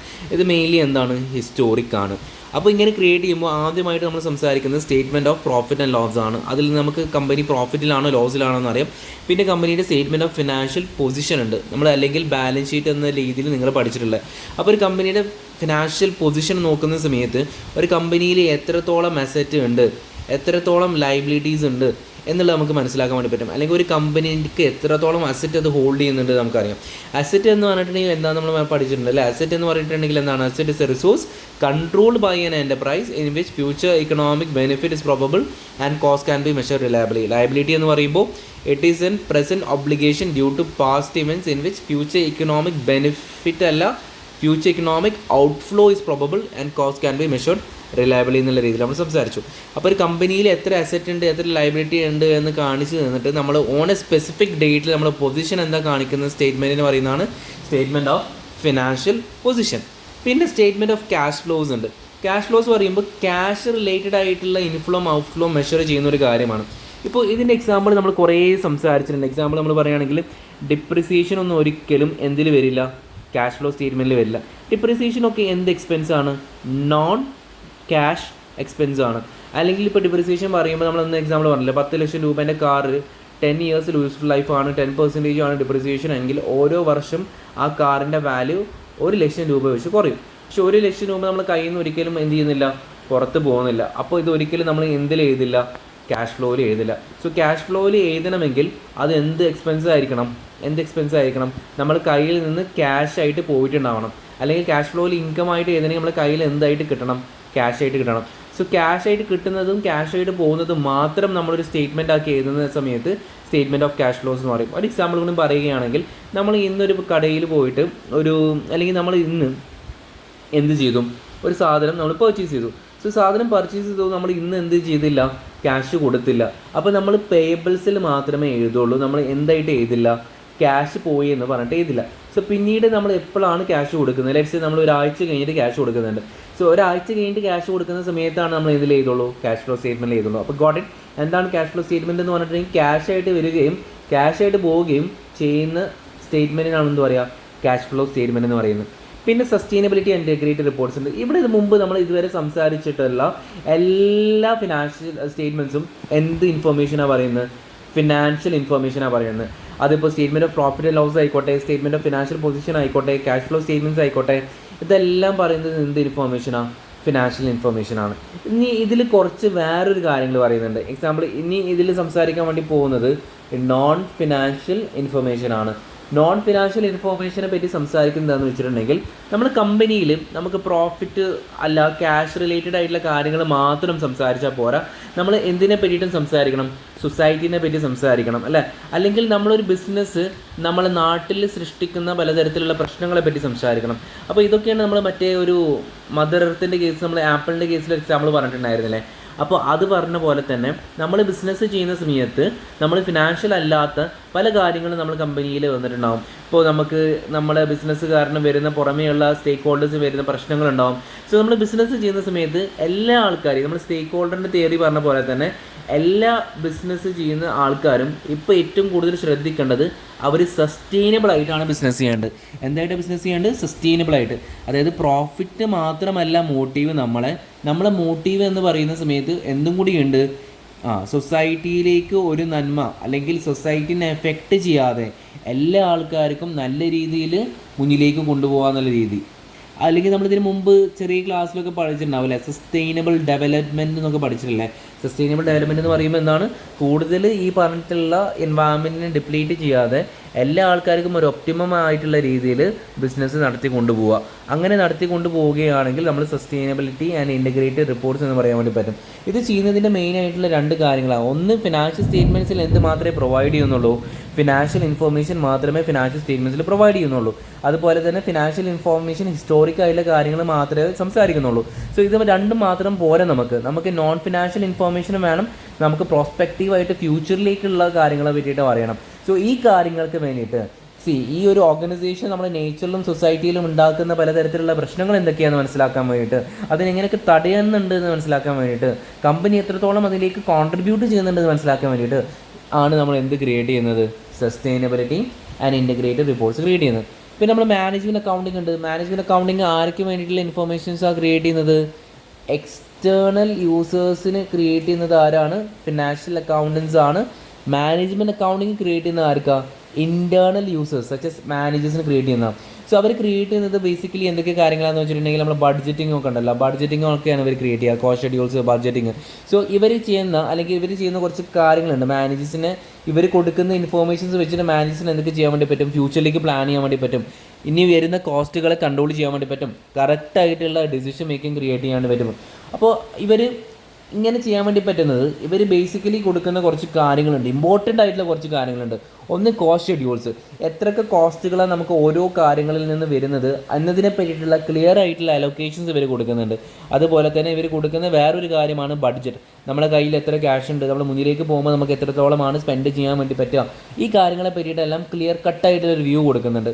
ഇനിയിപ്പോൾ ഇതിൽ നിന്ന് എന്തെങ്കിലും ഒരു വ്യത്യാസം വന്നു, ലെറ്റ്സ് നമ്മൾ ബഡ്ജറ്റ് എന്ന് പറയുമ്പോൾ 10 കോടി രൂപയാണ്, പക്ഷെ നമുക്ക് ആക്ച്വലി ഇൻകർ ചെയ്തിട്ടുള്ളത് 12 കോടിയാണ്. അപ്പോൾ ഇവിടെ ഡിഫറൻസ് എന്ന് പറയുമ്പോൾ 2 കോടിയാണ്. ഇതിന് നമ്മൾ വേരിയൻസ് എന്ന് പറയും. ഇത് എന്തുകൊണ്ടാണ് 2 കോടി കൂടിയത്, അതിന് നമ്മൾ വേരിയൻസ് റിപ്പോർട്ട് എന്ന് പറയും. ഇതെല്ലാം ക്രിയേറ്റ് ചെയ്യുന്നത് നമ്മൾ ഇൻറ്റേർണൽ യൂസേഴ്സിന് ആയിട്ടുള്ള മാനേജർ പോലത്തുള്ള ആൾക്കാർക്ക് വേണ്ടിയിട്ടാണ്. അതുകൊണ്ട് തന്നെ ഇത് ക്രിയേറ്റ് ചെയ്യുന്നത് ആരാ, നമ്മളെ മാനേജ്മെൻറ്റ് അക്കൗണ്ടൻസ് ആണ്, ഇൻറ്റേർണൽ യൂസേഴ്സിന് വേണ്ടിയിട്ടുള്ള ഇൻറ്റേർണൽ ഇൻഫർമേഷൻസ് ആണ്. ഇനിയാണ് ഇതിൽ ഇമ്പോർട്ടൻ്റ് ആയിട്ടുള്ള വേറെ സിസ്റ്റം വരുന്നത്, ഫിനാൻഷ്യൽ സിസ്റ്റം. സോ എങ്ങനെയാണ് നമുക്ക് ഫിനാൻഷ്യൽ സിസ്റ്റത്തിനെ ഡിഫൈൻ ചെയ്യാൻ പറ്റുക? The people, procedures and computing equipment that record all of the sales and expenses of the organization and provide relevant financial information to management and external സ്റ്റേക്ക് ഹോൾഡേഴ്സിനും മാനേജ്മെൻറ്റിനും വേണ്ടിയിട്ട് എന്തൊക്കെ കാര്യങ്ങളാണ്? People, procedures and computer equipment that record all sales and expenses of organization and provide relevant financial information to management external stakeholders. So പണ്ടൊക്കെ recording എന്ന് പറയുമ്പോൾ ആൾക്കാർ റെക്കോർഡ് ചെയ്യലായിരുന്നു. അപ്പോൾ അവിടെ പലതരത്തിലുള്ള എറേഴ്സും കാര്യങ്ങളൊക്കെ വന്നിട്ടുണ്ടായിരുന്നു അല്ലേ. പക്ഷേ ഇപ്പോഴത്തെ ഈ ഒരു 21st സെഞ്ച്വറിയിൽ നമ്മുടെ ഫിനാൻഷ്യൽ അക്കൗണ്ടിങ് ഇൻഫർമേഷൻസ് റെക്കോർഡിങ്ങിൻ്റെ ഒരു രീതിയൊക്കെ ഒന്നുകൂടി സൊഫിസ്റ്റിക്കേറ്റഡ് ആയിട്ടുണ്ട്, ഒന്നുകൂടി ഡെവലപ്ഡ് ആയിട്ടുണ്ട്, ഒന്നുകൂടി അപ്ഡേറ്റഡ് ആയിട്ടുണ്ട് അല്ലേ. സോ എന്തൊക്കെ കാര്യങ്ങളാണ് ഇപ്പോഴത്തെ ഒരു സിറ്റുവേഷനിൽ അക്കൗണ്ടിങ് റെക്കോർഡ് ചെയ്യാൻ വേണ്ടിയിട്ട് നമ്മൾ ഉപയോഗിക്കുന്നത് എന്നതിനെ പറ്റിയിട്ടൊക്കെ ഡിസ്കസ് ചെയ്യുന്ന ഒരു ടോപ്പിക്കാണ് ഫിനാൻഷ്യൽ സിസ്റ്റം. അപ്പോൾ ഈ ഫിനാൻഷ്യൽ സിസ്റ്റമിൻ്റെ റിക്വയർമെൻറ്റ് അല്ലെങ്കിൽ എങ്ങനത്തെ ഫിനാൻഷ്യൽ സിസ്റ്റമാണ് നമ്മൾ കമ്പനിയിലേക്ക് വേണ്ടത് എന്നൊക്കെ ഒരു കമ്പനിക്ക് മനസ്സിലാക്കണമെങ്കിൽ ഈ പറഞ്ഞിട്ടുള്ള കാര്യങ്ങൾ ആണ് നമ്മൾ ഫാക്ടേഴ്സായിട്ട് നോക്കുന്നത്. ഒന്ന്, സൈസ് ഓഫ് ദ ബിസിനസ്. എത്രത്തോളം വലിയ ബിസിനസ്സാണ്, അപ്പോൾ അത്രത്തോളം ഫിനാൻഷ്യൽ സിസ്റ്റം വേണം. എത്രത്തോളം ട്രാൻസാക്ഷൻ നടക്കുന്നുണ്ട്. ഇപ്പോൾ നമ്മൾ ചെറിയ ഒരു പെട്ടിപ്പീടിയാണെന്ന് വിചാരിക്കുക. സോ ഇവിടെ ട്രാൻസാക്ഷൻ നടക്കുന്നത് റിലേറ്റീവ്ലി കുറവായിരിക്കും when we compare it to a big MNC. So ഇതിൽ നമുക്ക് കൺക്ലൂഡ് ചെയ്യാൻ വേണ്ടി പറ്റുന്നൊരു point, as the size of the company is increasing, the system that is use to record the financial statements should also increase proportionally. അതുപോലെ nature of business, നല്ല risk ആയിട്ടുള്ള business ആണോ, ഒന്ന് അടിപൊളിയായിട്ടുള്ള ഫിനാൻഷ്യൽ സിസ്റ്റം വേണം. അതുപോലെ location, dispersion of the business, പല സ്ഥലത്തായിരിക്കുമോ ഈ ബിസിനസ് ഡിസ്പേഴ്സ് ആയിട്ടുള്ളത്. അപ്പോൾ പല സ്ഥലത്താണ് ഈ ബിസിനസ് ഡിസ്പേഴ്സ് ആയിട്ടുള്ളതെങ്കിൽ അവരെന്ത് ചെയ്യണം? ഒരു എഫിഷ്യൻ്റ് ആയിട്ടുള്ള ഫിനാൻഷ്യൽ സിസ്റ്റം കൊണ്ടുവരണം. ഇതെല്ലാം ഇൻ്റർ കണക്ട് ചെയ്യാൻ വേണ്ടി പറ്റിയിട്ടുള്ള ഒരു ക്ലൗഡ് അക്കൗണ്ടിങ് പോലെ, നമ്മൾ ഡേറ്റാബേസ് മാനേജ്മെൻറ്റ് സിസ്റ്റം പഠിച്ച പോലെ തന്നെ നല്ലൊരു സിസ്റ്റം കൊണ്ടുവന്നാൽ മാത്രമാണ് ഇങ്ങനത്തെ ഡിസ്പേഴ്സ്ഡ് ആയിട്ടുള്ള ബിസിനസ് തമ്മിൽ എന്ത് ചെയ്യാൻ പറ്റുള്ളൂ? കണക്ട് ചെയ്യാൻ വേണ്ടി പറ്റുള്ളൂ. സോ നല്ല ഒരു എഫക്റ്റീവ് സിസ്റ്റം ആൻഡ് പ്രൊസീജിയറിന് എൻഷുർ ചെയ്യേണ്ട കുറച്ച് കാര്യങ്ങളുണ്ട് അല്ലേ. ഒന്ന് എന്ന് പറയുമ്പോൾ relationship with customers R effectively manage. അതായത് ഇപ്പോൾ നമ്മൾ കസ്റ്റമേഴ്സിന് എന്തെങ്കിലും ഒരു പ്രൊഡക്റ്റ് ഡിസ്പാച്ച് ചെയ്തിട്ടുണ്ടെങ്കിൽ കറക്റ്റ് ഓൺ ടൈമിന് നമ്മൾ എന്ത് അയക്കണം? അവർക്ക് കറക്റ്റ് ഇൻവോയ്സ് അയക്കുക. ആ ഇൻവോയ്സ് അയച്ചിട്ടുണ്ടെങ്കിൽ കറക്റ്റ്ലി ഇവർക്ക് പേയ്മെൻറ്റ് അയക്കാനുള്ള കറക്റ്റായിട്ടുള്ള ചാനൽസിനെ ക്രിയേറ്റ്. അതുപോലെ തന്നെ നമ്മൾ സപ്ലയേഴ്സുമായിട്ട് നല്ല രീതിയിൽ ഡീൽ ചെയ്യാൻ വേണ്ടി പറ്റുന്ന സോഫ്റ്റ്വെയർസ് കൊണ്ടുവരിക. അതുപോലെ വേറെ ഓരോ കാര്യങ്ങൾ അല്ലേ. Office function entirely properly and are not duplicated. Example, 2 invoice ഒരു കസ്റ്റമറിന് അയക്കുന്ന ഒരു സിറ്റുവേഷൻ ഒന്നും വരാതിരിക്കുക. സോ ഇങ്ങനത്തെ കാര്യങ്ങൾ കറക്റ്റ് ഒപ്റ്റിമമായിട്ട് ചെയ്യുന്ന സമയത്താണ് അവിടെ ഒരു അടിപൊളിയായിട്ടുള്ള ഫിനാൻഷ്യൽ സ്റ്റേറ്റ്മെൻറ്റ്സ് ഉണ്ട് എന്ന് നമുക്ക് പറയാൻ വേണ്ടി പറ്റുക. സോ നമുക്ക് നോക്കാം എന്തൊക്കെയാണ് ഫിനാൻഷ്യൽ സ്റ്റേറ്റ്മെൻറ്റിൽ വരുന്ന മെയിൻ ആയിട്ടുള്ള സിസ്റ്റം. ആദ്യമായിട്ട് ഏതൊരു ബിസിനസ്സിൽ നോക്കുന്ന സമയത്തും ബിസിനസ്സിൽ വരുന്ന ബേസിക് ആയിട്ടുള്ള കാര്യങ്ങളാണ് making sales, paying employees, making purchases, purchasing non current asset, paying expenses, monitoring cash and managing working capital. So ഈ ഒരു ഡയഗ്രത്തിലേക്ക് നമുക്ക് നോക്കാം. ഈ ഡയഗ്രത്തിൽ സെയിൽസും പർച്ചേസിനെ പറ്റിയിട്ടാണ് ഇവിടെ പറയുന്നത്. സോ ആസ് എ കസ്റ്റമർ നമ്മൾ എന്ത് കൊടുക്കും? കസ്റ്റമർ ഓർഡർ കൊടുക്കും. കസ്റ്റമർ ഓർഡർ കൊടുക്കുന്ന സമയത്ത് ഈ കമ്പനി അത് സെയിൽസിൽ രേഖപ്പെടുത്തും. അതായത് നമ്മൾ സോണീൻ്റെ കേസല്ല സംസാരിച്ച്, സോണീൻ്റെ TV നമ്മൾ മേടിച്ചു, 4K TV നമ്മൾ മേടിച്ചിട്ടുണ്ടെങ്കിൽ സോണി അതൊരു സെയിൽസ് ആയിട്ട് രേഖപ്പെടുത്തുന്നുണ്ട്. മേ ബി സോണി അപ്പം തന്നെ നമ്മുടെ കയ്യിൽ നിന്ന് ക്യാഷ് മേടിക്കില്ല, ഒരു 3 മാസം കഴിഞ്ഞിട്ടാണ് മേടിക്കുന്നത് വിചാരിക്കാം. അല്ലെങ്കിൽ അപ്പം തന്നെയും മേടിക്കാം, പക്ഷേ ലെറ്റ്സ് സേ 3 മാസം കഴിഞ്ഞിട്ട് മേടിക്കുന്നത്. അപ്പോൾ സോണീൻ്റെ റിസീവബിൾ എഡ്ജിൽ എഴുതും എനിക്ക് എത്ര ക്യാഷ് കിട്ടാനുണ്ട് ഈ സോണിയുടെ TV ആയിട്ടുള്ള ലെറ്റ്സ് അസ്യൂം ഇറ്റ് ഈസ് 10 ലക്ഷം കിട്ടാനുണ്ട്. അപ്പോൾ 3 മാസം കഴിയുന്ന സമയത്ത് സോണി ആസ് എ കസ്റ്റമർ, നമ്മൾ കസ്റ്റമർ ആണെങ്കിൽ നമുക്ക് എന്ത് അയച്ചു തരും? സോണി ഇൻവോയ്സ് അയച്ചു തരും. ഇൻവോയ്സ് നമുക്ക് അയച്ചു തരുന്ന സമയത്ത് നമ്മൾ കസ്റ്റമർ ആണെങ്കിൽ നമ്മൾ എന്ത് കൊടുക്കും? സോണിക്ക് പേയ്മെൻറ്റ് കൊടുക്കും. ഇനി സോണിക്ക് എന്ത് കിട്ടാനില്ല? 10 ലക്ഷം കിട്ടാനില്ല. അവർ റിസീവബിൾ ലെഡ്ജറിൽ നിന്ന് ഇവർ എത്ര കുറച്ച് കാണിക്കും? 10 ലക്ഷം കുറച്ച് കാണിക്കും. ഇതൊരു ട്രാൻസാക്ഷൻ ഡേറ്റയാണ്. ഈ ട്രാൻസാക്ഷൻ ഡേറ്റ നമ്മൾ എന്തിൽ എഴുതും? ജനറൽ ലെഡ്ജറിൽ എഴുതും. ഓക്കെ. ഇനി വേറൊരു കേസ് പറയുകയാണെങ്കിൽ ഇനി നമ്മൾ ഈ സോണിൻ്റെ കേസ് തന്നെ, ഈ സോണി ഇനി സാധനം വിൽക്കല്ല ചെയ്യുന്നത്, പർച്ചേസാണ് ചെയ്യുന്നത്. അപ്പോൾ പർച്ചേസ് ചെയ്യുകയാണെങ്കിൽ സോണി എന്ത് ഓർഡർ കൊടുക്കും? പർച്ചേസ് ഓർഡർ കൊടുക്കും. ആർക്കാണ് കൊടുക്കുന്നത്? ലെറ്റ്സ് സേ സാംസങ്ങിനാണ് പർച്ചേസിങ് ഓർഡർ കൊടുക്കുന്നത്. സാംസങ് ആണ് സോണിൻ്റെ സപ്ലയർ. അപ്പോൾ സാംസങ് നമുക്ക് വേണ്ടിയിട്ട് സാധനം തരും. അപ്പോൾ സാധനം തന്നിട്ടുണ്ടെങ്കിൽ നമ്മൾ സാധനം മേടിക്കുമ്പോൾ നമ്മൾ കൊടുക്കുന്ന ഒരു ഓർഡർ എന്ത് ഓർഡറാണ്? Purchase order. അപ്പോൾ നമ്മളെ കമ്പനിയിൽ കൊടുക്കാനുണ്ട്. ഇപ്പോൾ ലെറ്റ്സ് സേ ഇതും 10 ലക്ഷം ആണെങ്കിൽ കൊടുക്കാനുണ്ട് എത്ര? 10 ലക്ഷം പറഞ്ഞിട്ട് ഏതിലെഴുതും? പേബിൾ രജിസ്റ്റർ ചെയ്തു. ഇനി എപ്പോഴാണ് നമ്മൾ ക്യാഷ് അവർക്ക് കൊടുക്കുക? എപ്പോഴാണ് കൊടുക്കേണ്ടത്? ഇനി സപ്ലയർ ആയിട്ടുള്ള സാംസങ് നമുക്ക് ഇൻവോയ്സ് അയക്കും. എടാ ഞാൻ നിങ്ങൾക്ക് ഇത്ര പ്രൊഡക്റ്റ് തന്നിട്ടില്ലേ, അതിന് നീ ക്യാഷ് തരാൻ ടൈം ആയിട്ടുണ്ട് എന്ന് പറഞ്ഞിട്ട് 3 മാസം കഴിഞ്ഞിട്ട് അവർ അയക്കുന്നുണ്ട് എന്ന് വിചാരിക്കാം. അപ്പോൾ നമ്മൾ അപ്പോൾ തന്നെ എന്ത് കൊടുക്കും, പേയ്മെൻറ്റ് കൊടുക്കും. ഇനി നമ്മൾ 10 ലക്ഷം കൊടുക്കാനല്ലോ, ഇല്ല. അപ്പോൾ നമ്മൾ പേബിൾസിൽ നിന്ന് 10 ലക്ഷം കുറക്കണം. ഇതൊരു ട്രാൻസാക്ഷൻ ഡേറ്റയാണ്. ഇത് നമ്മൾ എന്തിൽ എഴുതും, ജനറൽ ലെഡ്ജറിൽ എഴുതും. ഇത് മൊത്തത്തിൽ നമ്മൾ പിന്നെ എന്തിൽ എഴുതുന്നുണ്ട്, മാനേജ്മെൻറ്റ് ഇൻഫോർമേഷൻ സിസ്റ്റത്തിൽ എഴുതും. ഓക്കെ, അപ്പോൾ ഈ മാനേജ്മെൻറ്റ് ഇൻഫോർമേഷൻ സിസ്റ്റമാണ് ഒരു മാനേജറെ നോക്കിയിട്ട് എങ്ങനെയൊക്കെയാണ് നമ്മൾ കമ്പനിയിൽ ഒരു ട്രാൻസാക്ഷൻ നടക്കുന്നതെന്ന് മനസ്സിലാക്കും. ഇതൊരു സിസ്റ്റമാണ്, ഇതൊരു സിസ്റ്റത്തിൻ്റെ ഒരു ഡയഗ്രമാണ്. ഇങ്ങനെയാണ് ഒരു സിസ്റ്റം വർക്ക് ചെയ്യുന്നത്. അപ്പോൾ എന്താണ് ബേസിക്കലി ഇവിടെ നടക്കുന്നത് സെയിൽസ് ഇൻവോയ്സിംഗിൽ? ഇപ്പോൾ മാനുഫാക്ചറിങ് ഓർഗനൈസേഷൻ ആണെങ്കിൽ എന്താണ് അവർ ആദ്യം ചെയ്യുക? നമ്മൾ നേരത്തെ കണ്ട പോലെ തന്നെ അവർ സെയിൽസ് ഓർഡർ എടുക്കും. സെയിൽസ് ഓർഡർ എടുക്കുന്ന ആരാ? Sales department. ഓക്കെ, ഇത്ര സെയിൽസ് നമുക്ക് വേണം അല്ലെങ്കിൽ കിട്ടിയിട്ടുണ്ടെങ്കിൽ ഓക്കെ ഇത്രയും സെയിൽസ് നമുക്ക് നടന്നിട്ടുണ്ട് എന്ന് പറഞ്ഞിട്ട് സെയിൽസ് ഡിപ്പാർട്ട്മെൻറ്റ് സെയിൽസ് ഓർഡേഴ്സ് എടുക്കും. ആ സെയിൽസ് ഓർഡേഴ്സ് കിട്ടിയിട്ടുണ്ടെങ്കിൽ ഓരോ ആൾക്കാർക്ക് നമ്മൾ പറഞ്ഞു ചിലപ്പോൾ ക്യാഷ് അപ്പം തന്നെ തരില്ല. അവർക്ക് നമ്മൾക്ക് എന്തിനാണ് സെയിൽസ് കൊടുക്കുന്നത്, on the basis of credit. അപ്പോൾ ഓരോ ആൾക്കാർക്ക് ക്രെഡിറ്റ് ഹിസ്റ്ററി സെയിം ആയിരിക്കില്ല. നല്ല ക്യാഷ് തിരിച്ചടക്കുന്ന ആൾക്കാർക്ക് നമ്മൾ കൂടുതൽ ക്രെഡിറ്റ് ലിമിറ്റ് കൊടുക്കും. എന്നാൽ ക്യാഷ് തിരിച്ചടക്കാത്ത ആൾക്കാർക്ക് നമ്മൾ ക്രെഡിറ്റ് ലിമിറ്റ് കൊടുക്കില്ല. അപ്പോൾ ഓരോ ആൾക്കാരെ ക്രെഡിറ്റ് ലിമിറ്റ് ഓതറൈസ് ചെയ്യുന്ന ക്രെഡിറ്റ് കൺട്രോൾ ഡിപ്പാർട്ട്മെൻറ്റ് ഉണ്ട്. അപ്പോൾ ക്രെഡിറ്റ് കൺട്രോൾ ഡിപ്പാർട്ട്മെൻറ്റ് നോക്കിയിട്ട് ക്രെഡിറ്റ് എന്ത് ചെയ്യും, ഓതറൈസ് ചെയ്യും. പിന്നെ കൺഫേം ചെയ്തിട്ടുള്ള ഓർഡേഴ്സ് ഉണ്ടല്ലോ, ആ കൺഫേം, അത് credit department control department confirm ചെയ്യുന്ന ഓർഡേഴ്സ് നമ്മൾ എന്ത് ചെയ്യും, സ്റ്റോറിൽ നിന്ന് ഡിസ്പാച്ച് ചെയ്യും. ഡിസ്പാച്ച് ചെയ്യുന്ന പറഞ്ഞിട്ടുണ്ടെങ്കിൽ നമ്മൾ അയക്കും. ഇനി copies of order are send to account departments. Account ഡിപ്പാർട്ട്മെൻറ്റ്സിൽ നമ്മൾ പറയും ഓക്കെ നമ്മൾ നീ ഓർഡർ കൊടുത്തിട്ടുണ്ടോ, സെയിൽസ് ഓർഡർ കൊടുത്തിട്ടുണ്ടോ, നീ എവിടെ എഴുതിക്കോ, റിസീവബിൾ എഴുതിക്കോ, നമുക്ക് നീ ആ ക്യാഷ് കിട്ടാനുണ്ട് എന്ന് പറഞ്ഞിട്ട് എഴുതും. When the goods are dispatch notice send to the accounts department. ഇപ്പോൾ അക്കൗണ്ട്സ് ഡിപ്പാർട്ട്മെൻറ്റിലേക്ക് നമ്മൾ സാധനം അയച്ചു. ഡിസ്പാച്ച് ചെയ്ത് പറഞ്ഞിട്ടുണ്ടെങ്കിൽ വെയർ ഹൗസിൽ നിന്ന് നമ്മൾ കമ്പനിയിൽ നിന്ന് സാധനം പോയി. അപ്പോൾ നമുക്ക് എന്ത് കിട്ടും, ഒരു ഡിസ്പാച്ച് നോട്ട് കിട്ടും. ആ ഡിസ്പാച്ച് നോട്ട് നമ്മൾ അക്കൗണ്ട്സ് ഡിപ്പാർട്ട്മെൻറ്റിലേക്ക് അയക്കും. ഇത് കണ്ടിട്ടാണ് നമുക്ക് അക്കൗണ്ട്സ് ഡിപ്പാർട്ട്മെൻറ്റ്സിലെ റിസീവബിൾസ് ടീം ഇനി നമുക്ക് ക്യാഷ് കിട്ടാനുണ്ട് എന്ന് മനസ്സിലാക്കിയിട്ട് ആ കിട്ടാനുള്ള ദിവസത്തിലേക്ക് നമ്മൾ കസ്റ്റമറിലേക്ക് എന്ത് അയച്ചു കൊടുക്കും, ഇൻവോയ്സ് അയച്ചു കൊടുക്കും. ആ ഇൻവോയ്സ് അയച്ചു കൊടുത്തതിന് ശേഷം കറക്റ്റ് ടൈമിൽ ഇനി കസ്റ്റമർ എന്ത് ചെയ്യണം, പേയ്മെൻറ്റ് കൊടുക്കണം. പേയ്മെൻറ്റ് കൊടുത്തില്ലെങ്കിൽ ആ കസ്റ്റമറിൻ്റെ ക്രെഡിറ്റ് ഹിസ്റ്ററി നമ്മൾ കാണിച്ചിട്ട് ക്രെഡിറ്റ് കൺട്രോൾ ഡിപ്പാർട്ട്മെൻറ്റിനോട് പറഞ്ഞിട്ട് അവർ ക്രെഡിറ്റ് ലിമിറ്റ് നമ്മൾ കുറക്കും. അല്ല കസ്റ്റമർ കറക്റ്റായിട്ട് പേയ്മെൻറ്റ് തന്നിട്ടുണ്ടെങ്കിൽ ക്രെഡിറ്റ് ലിമിറ്റ് പിന്നെ നമ്മൾ കൂട്ടാനുള്ള ചാൻസും ഉണ്ട്. ഇനി ക്രെഡിറ്റ് കൺട്രോൾ ടീമിൻ്റെ അടുത്തൊരു ഫംഗ്ഷൻ എപ്പോഴാണ് കസ്റ്റമർ ക്യാഷ് തരുന്നത്, ക്യാഷ് തന്നിട്ടുണ്ടെങ്കിൽ റിസീവബിൾസിൽ നിന്ന് അത് കുറച്ച് കാണിക്കലൊക്കെയാണ്. ഇതിന് ഡയറക്റ്റ് ഓപ്പോസിറ്റാണ് പർച്ചേസിങ് ഇൻവോയ്സിങ്ങിൽ. പർച്ചേസിങ് ഇൻവോയ്സിൽ നമ്മൾ പർച്ചേസ് റിക്വസിഷൻ ചെയ്യുക അല്ലേ, നമ്മൾ ഇവിടെ സെയിൽസ് അല്ല ചെയ്യുന്നത്, ഇവിടെ അതിന് ഓപ്പോസിറ്റ് നമ്മൾ പർച്ചേസാണ് ചെയ്യുന്നത്. സോ നമുക്ക് ഒരു ഇൻവെൻട്രി ഒരു അളവിൻ്റെക്കാളും കുറഞ്ഞിട്ടുണ്ടെങ്കിൽ നമുക്ക് പിന്നെ പർച്ചേസിൻ്റെ ആവശ്യം വരും. സോ നമ്മളൊരു പർച്ചേസ് റിക്വസിഷൻ കൊടുക്കും. ആ റിക്വസിഷൻ ആ കറക്റ്റ് ആയിട്ടുള്ള മാനേജർ, ഡിപ്പാർട്ട്മെൻറ്റ് മാനേജർ അത് ഓതറൈസ് ചെയ്താൽ മാത്രമേ നമ്മൾ അപ്രൂവ്ഡ് ആയിട്ടുള്ള സപ്ലയറിൽ നിന്ന് പോയിട്ട് നമ്മൾ പർച്ചേസ് കൊടുക്കും. ഇപ്പോൾ ഇവിടെ ആണെങ്കിൽ സോണി ആരുടെ കയ്യിൽ നിന്ന് പർച്ചേസ് ചെയ്യാണ്, സാംസങ്ങിൻ്റെ കയ്യിൽ നിന്ന് പർച്ചേസ് ചെയ്യാണ്. സോ ഇവിടെ സാംസങ് ഓതറൈസ്ഡ് ആയിട്ടുള്ള നമ്മുടെ സപ്ലയർ ആയിരിക്കും. ഇനി നമുക്ക് ഗുഡ്സ് റിസീവ് ചെയ്തു എന്ന് വിചാരിക്കാം. ഗുഡ്സ് റിസീവ് ചെയ്തിട്ടുണ്ടെങ്കിൽ റിസീവിംഗ് ഡിപ്പാർട്ട്മെൻറ്റ് അത് റിസീവ് ചെയ്തിട്ട് എല്ലാ കാര്യങ്ങളും ചെക്ക് ചെയ്തിട്ടുണ്ടെങ്കിൽ ആ ചെക്ക് ചെയ്തിട്ടുള്ള കോപ്പീസ് ആർക്ക് അയച്ചു കൊടുക്കും, അക്കൗണ്ടിങ് ഡിപ്പാർട്ട്മെൻറ്റ് അയച്ചു കൊടുക്കും. അക്കൗണ്ടിങ് ഡിപ്പാർട്ട്മെൻറ്റ്ക്ക് എന്ത് കിട്ടും, പർച്ചേസ് ഇൻവോയ്സ് കിട്ടും. ഓക്കെ, നമ്മൾ പർച്ചേസ് ചെയ്തിട്ടുണ്ട്, അതിന് ആ ഒരു കമ്പനി നമുക്ക് എന്ത് ചെയ്ത് തരും, ഇൻവോയ്സ് തരും. നമുക്ക് ഇൻവോയ്സ് കിട്ടിയിട്ടുണ്ടെങ്കിൽ നമ്മൾ അതിന് വേണ്ടി എന്ത് ചെയ്യും, പേയ്മെൻറ്റ് കൊടുക്കും. ഇതെല്ലാം ഒരു അപ്രോപ്രിയേറ്റ് ആയിട്ടുള്ള ഡേറ്റ്സിനാണ് കണ്ടക്ട് ചെയ്യുന്നത്. അതെല്ലാം നമ്മൾ എന്ത് ചെയ്യുന്നുണ്ട്, ഇവിടെ റെക്കോർഡ് ചെയ്യുന്നുണ്ട് പേബിൾ ലെഡ്ജസിൽ. നീ പൈസ കൊടുത്താൽ പിന്നെ പേബിൾസിൽ നമ്മൾ കൊടുക്കേണ്ട ആവശ്യമില്ല. ഇതെല്ലാം നമ്മൾ എന്തിൽ എഴുതും, ജനറൽ ലെഡ്ജിൽ എഴുതും. ഇത് മൊത്തത്തിൽ നമ്മൾ മാനേജ്മെൻറ്റ് ഇൻഫോർമേഷൻ സിസ്റ്റത്തിൽ എഴുതുന്നുണ്ട്. പിന്നെ ഇവിടെ സംസാരിക്കുന്ന ഒരു കാര്യമാണ് പേറോൾ. എന്താണ് ബേസിക്കലി പേറോൾ എന്ന് പറഞ്ഞിട്ടുണ്ടെങ്കിൽ നമ്മൾ ക്യാഷ് കൊടുക്കാൻ, നമ്മൾ മെയിൻലി നമ്മൾ എംപ്ലോയീസിന് ക്യാഷ് കൊടുക്കണ്ടേ. സോ എത്രത്തോളമാണ് നമ്മൾ അവർക്ക് ക്യാഷ് കൊടുക്കേണ്ടത്, എത്രത്തോളം നമ്മൾ വേജസ് അവർക്ക് കൊടുക്കണം എന്ന് നമുക്ക് മനസ്സിലാക്കി തരുന്ന ഒരു സംഭവത്തിന് നമ്മൾ പേറോൾ എന്ന് പറയാം. അപ്പോൾ പേറോൾക്ക് നമ്മൾ ഇൻപുട്ടായിട്ട് പല കാര്യങ്ങൾ കൊടുക്കും അല്ലേ. അപ്പോൾ ഒരു എംപ്ലോയിൻ്റെ കൊടുക്കേണ്ട വേജസ് മനസ്സിലാക്കണമെങ്കിൽ അവന് എത്ര ഹവർ ആ കമ്പനിയിൽ വർക്ക് ചെയ്തിട്ടുണ്ട് നമുക്ക് മനസ്സിലാക്കണം.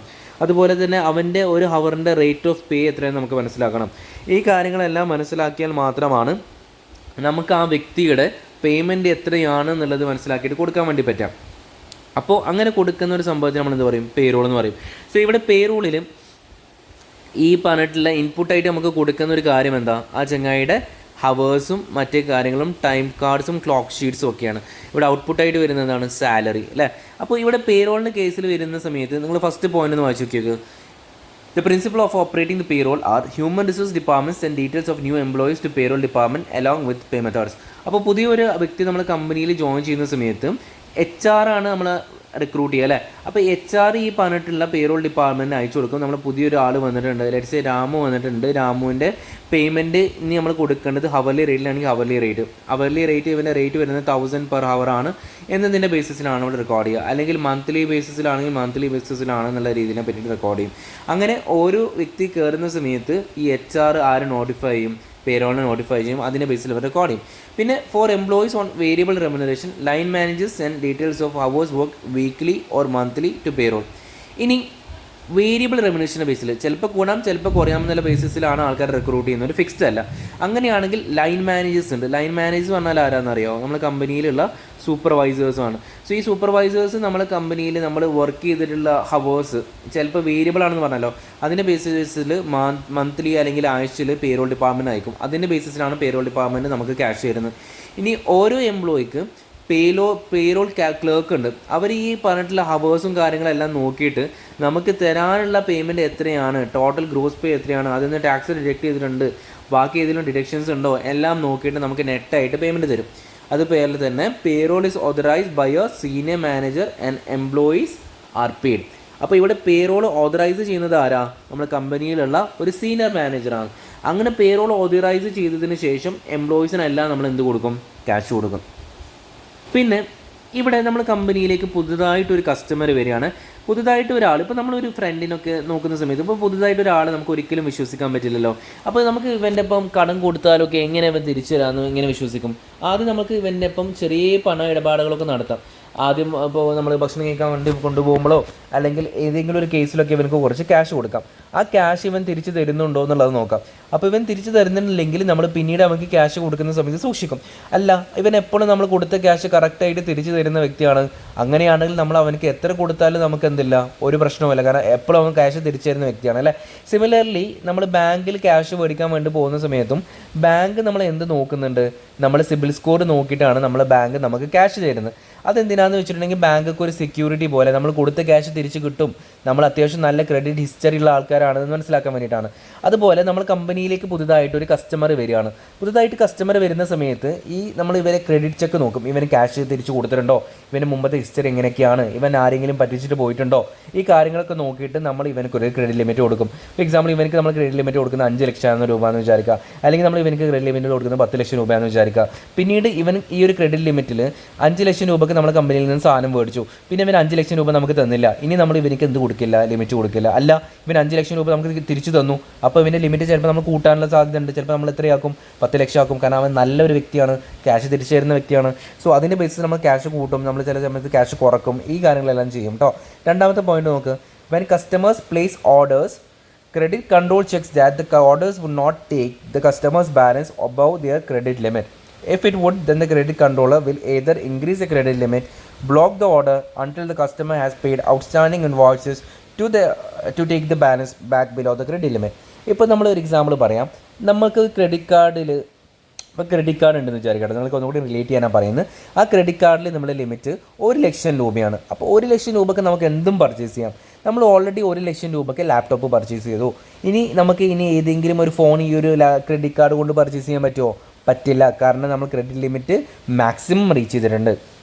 ഇനി നമ്മൾ എന്തെങ്കിലും സാധനം പർച്ചേസ് ചെയ്യുകയാണെങ്കിൽ ഒന്നില്ലെങ്കിൽ നമ്മൾ ആ ക്രെഡിറ്റ് കാർഡ് ഉപയോഗിച്ച് കൊടുത്തിട്ടുള്ള 1 ലക്ഷം രൂപ എടുക്കണം. അല്ലെങ്കിൽ എന്താ ചെയ്യേണ്ടത്? ഈ ഒരു ക്രെഡിറ്റ് ലിമിറ്റ് കമ്പനി നമുക്ക് കൂട്ടിത്തരണം. അപ്പോൾ ഈ 1 ലക്ഷം രൂപ ഒന്നില്ലെങ്കിൽ എന്ത് ചെയ്യുക? നമ്മൾ കമ്പനിയിലേക്ക് അല്ലെങ്കിൽ ബാങ്കിലേക്ക് തിരിച്ചടക്കുക, അല്ലെങ്കിൽ എന്ത് ചെയ്യണം? ബാങ്ക് നമുക്ക് credit limit കൂട്ടിത്തരണം.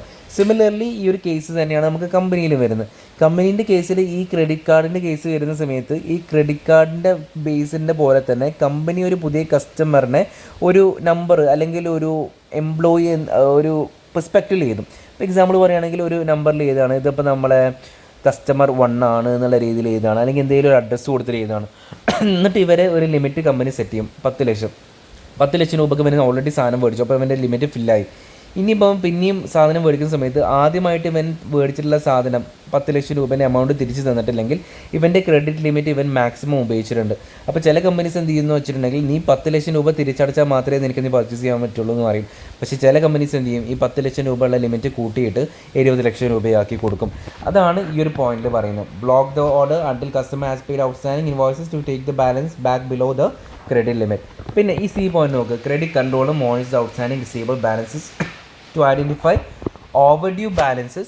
Collection procedures are put in place to encourage the customer to pay. Ultimately, if a customer refuses to pay an outstanding debt, the company may take legal action.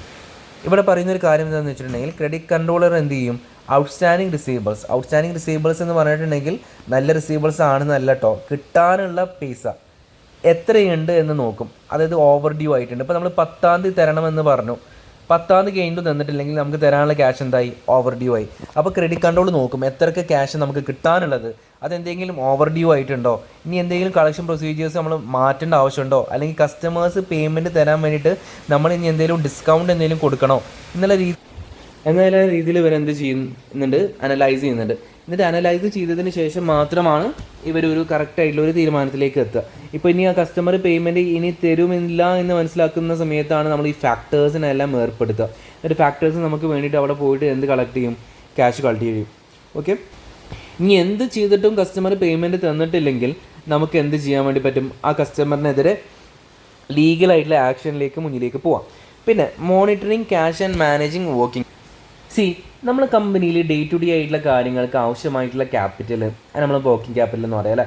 നമ്മൾ കമ്പനിയിൽ day to day ആയിട്ടുള്ള ആവശ്യമായിട്ടുള്ള ക്യാപിറ്റൽക്ക് നമ്മൾ working capital എന്ന് പറയും. So working capital എടുത്തിട്ട് നമുക്ക് ഒരിക്കലും കളിക്കാൻ പറ്റില്ല. അപ്പോൾ നമ്മൾ പറയില്ല നമ്മുടെ കയ്യിൽ ലിക്വിഡിറ്റി ഉണ്ടോ എന്ന് ചോദിക്കുന്നത് എന്താ, നമുക്ക് ലിക്വിഡ് ആയിട്ടുള്ള ക്യാഷ് ഉണ്ടോ എന്നുള്ളതിനെ പറ്റിയിട്ടാണ് സംസാരിക്കുന്നത്.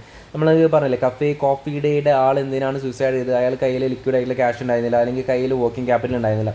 സോ വർക്കിംഗ് ക്യാപിറ്റൽ പറഞ്ഞിട്ട് നമ്മൾ സസ്റ്റെയിൻ ചെയ്യാൻ, ബിസിനസ് സസ്റ്റെയിൻ ചെയ്തിട്ട് ഈ പറഞ്ഞിട്ടുള്ള പർച്ചേസ് ചെയ്യുമ്പോഴൊക്കെ ക്യാഷ് കൊടുക്കാൻ ആവശ്യമായിട്ടുള്ള ഒരു ക്യാപിറ്റൽ നമ്മൾ കയ്യിൽ വേണം. ഇത് നമ്മൾ വർക്കിംഗ് ക്യാപിറ്റൽ പറയുമ്പോൾ ലിക്വിഡിറ്റി വേണമെന്ന് പറയും. സോ നമ്മൾ കമ്പനിയിൽ എത്രത്തോളം ലിക്വിഡിറ്റി ഉണ്ട് അല്ലെങ്കിൽ ആവശ്യമായിട്ടുള്ള ക്യാഷ് ഉണ്ട് നമ്മളെങ്ങനെ മനസ്സിലാക്കാം, അതിനാണ് നമ്മൾ ഇൻ്റഗ്രേറ്റഡ് അക്കൗണ്ടിംഗ് സിസ്റ്റം എന്ന് പറയുന്നത്. ഇൻ്റഗ്രേറ്റഡ് അക്കൗണ്ടിംഗ് സിസ്റ്റത്തിനെ പറ്റിയിട്ട് ഇതിൻ്റെ അടിയിൽ ഒരു ഡയഗ്രാം ഒക്കെ കൊടുക്കുന്നുണ്ട്, അതിലേക്ക് നമുക്ക് വരാം. അതിന് മുമ്പ് ഇൻ്റഗ്രേറ്റഡ് അക്കൗണ്ടിംഗ് സിസ്റ്റത്തിൽ എല്ലാ അക്കൗണ്ടിംഗ് സിസ്റ്റമായിട്ട് കണക്ഷൻ വന്നിട്ടുണ്ടാവും. എക്സാമ്പിൾ പറയുകയാണെങ്കിൽ ഇൻവെൻട്രി, റിസീവബിൾസ്, പേബിൾസ്, പേറോള്, ഇതെല്ലാം തമ്മിൽ കണക്റ്റഡ് ആയിരിക്കും.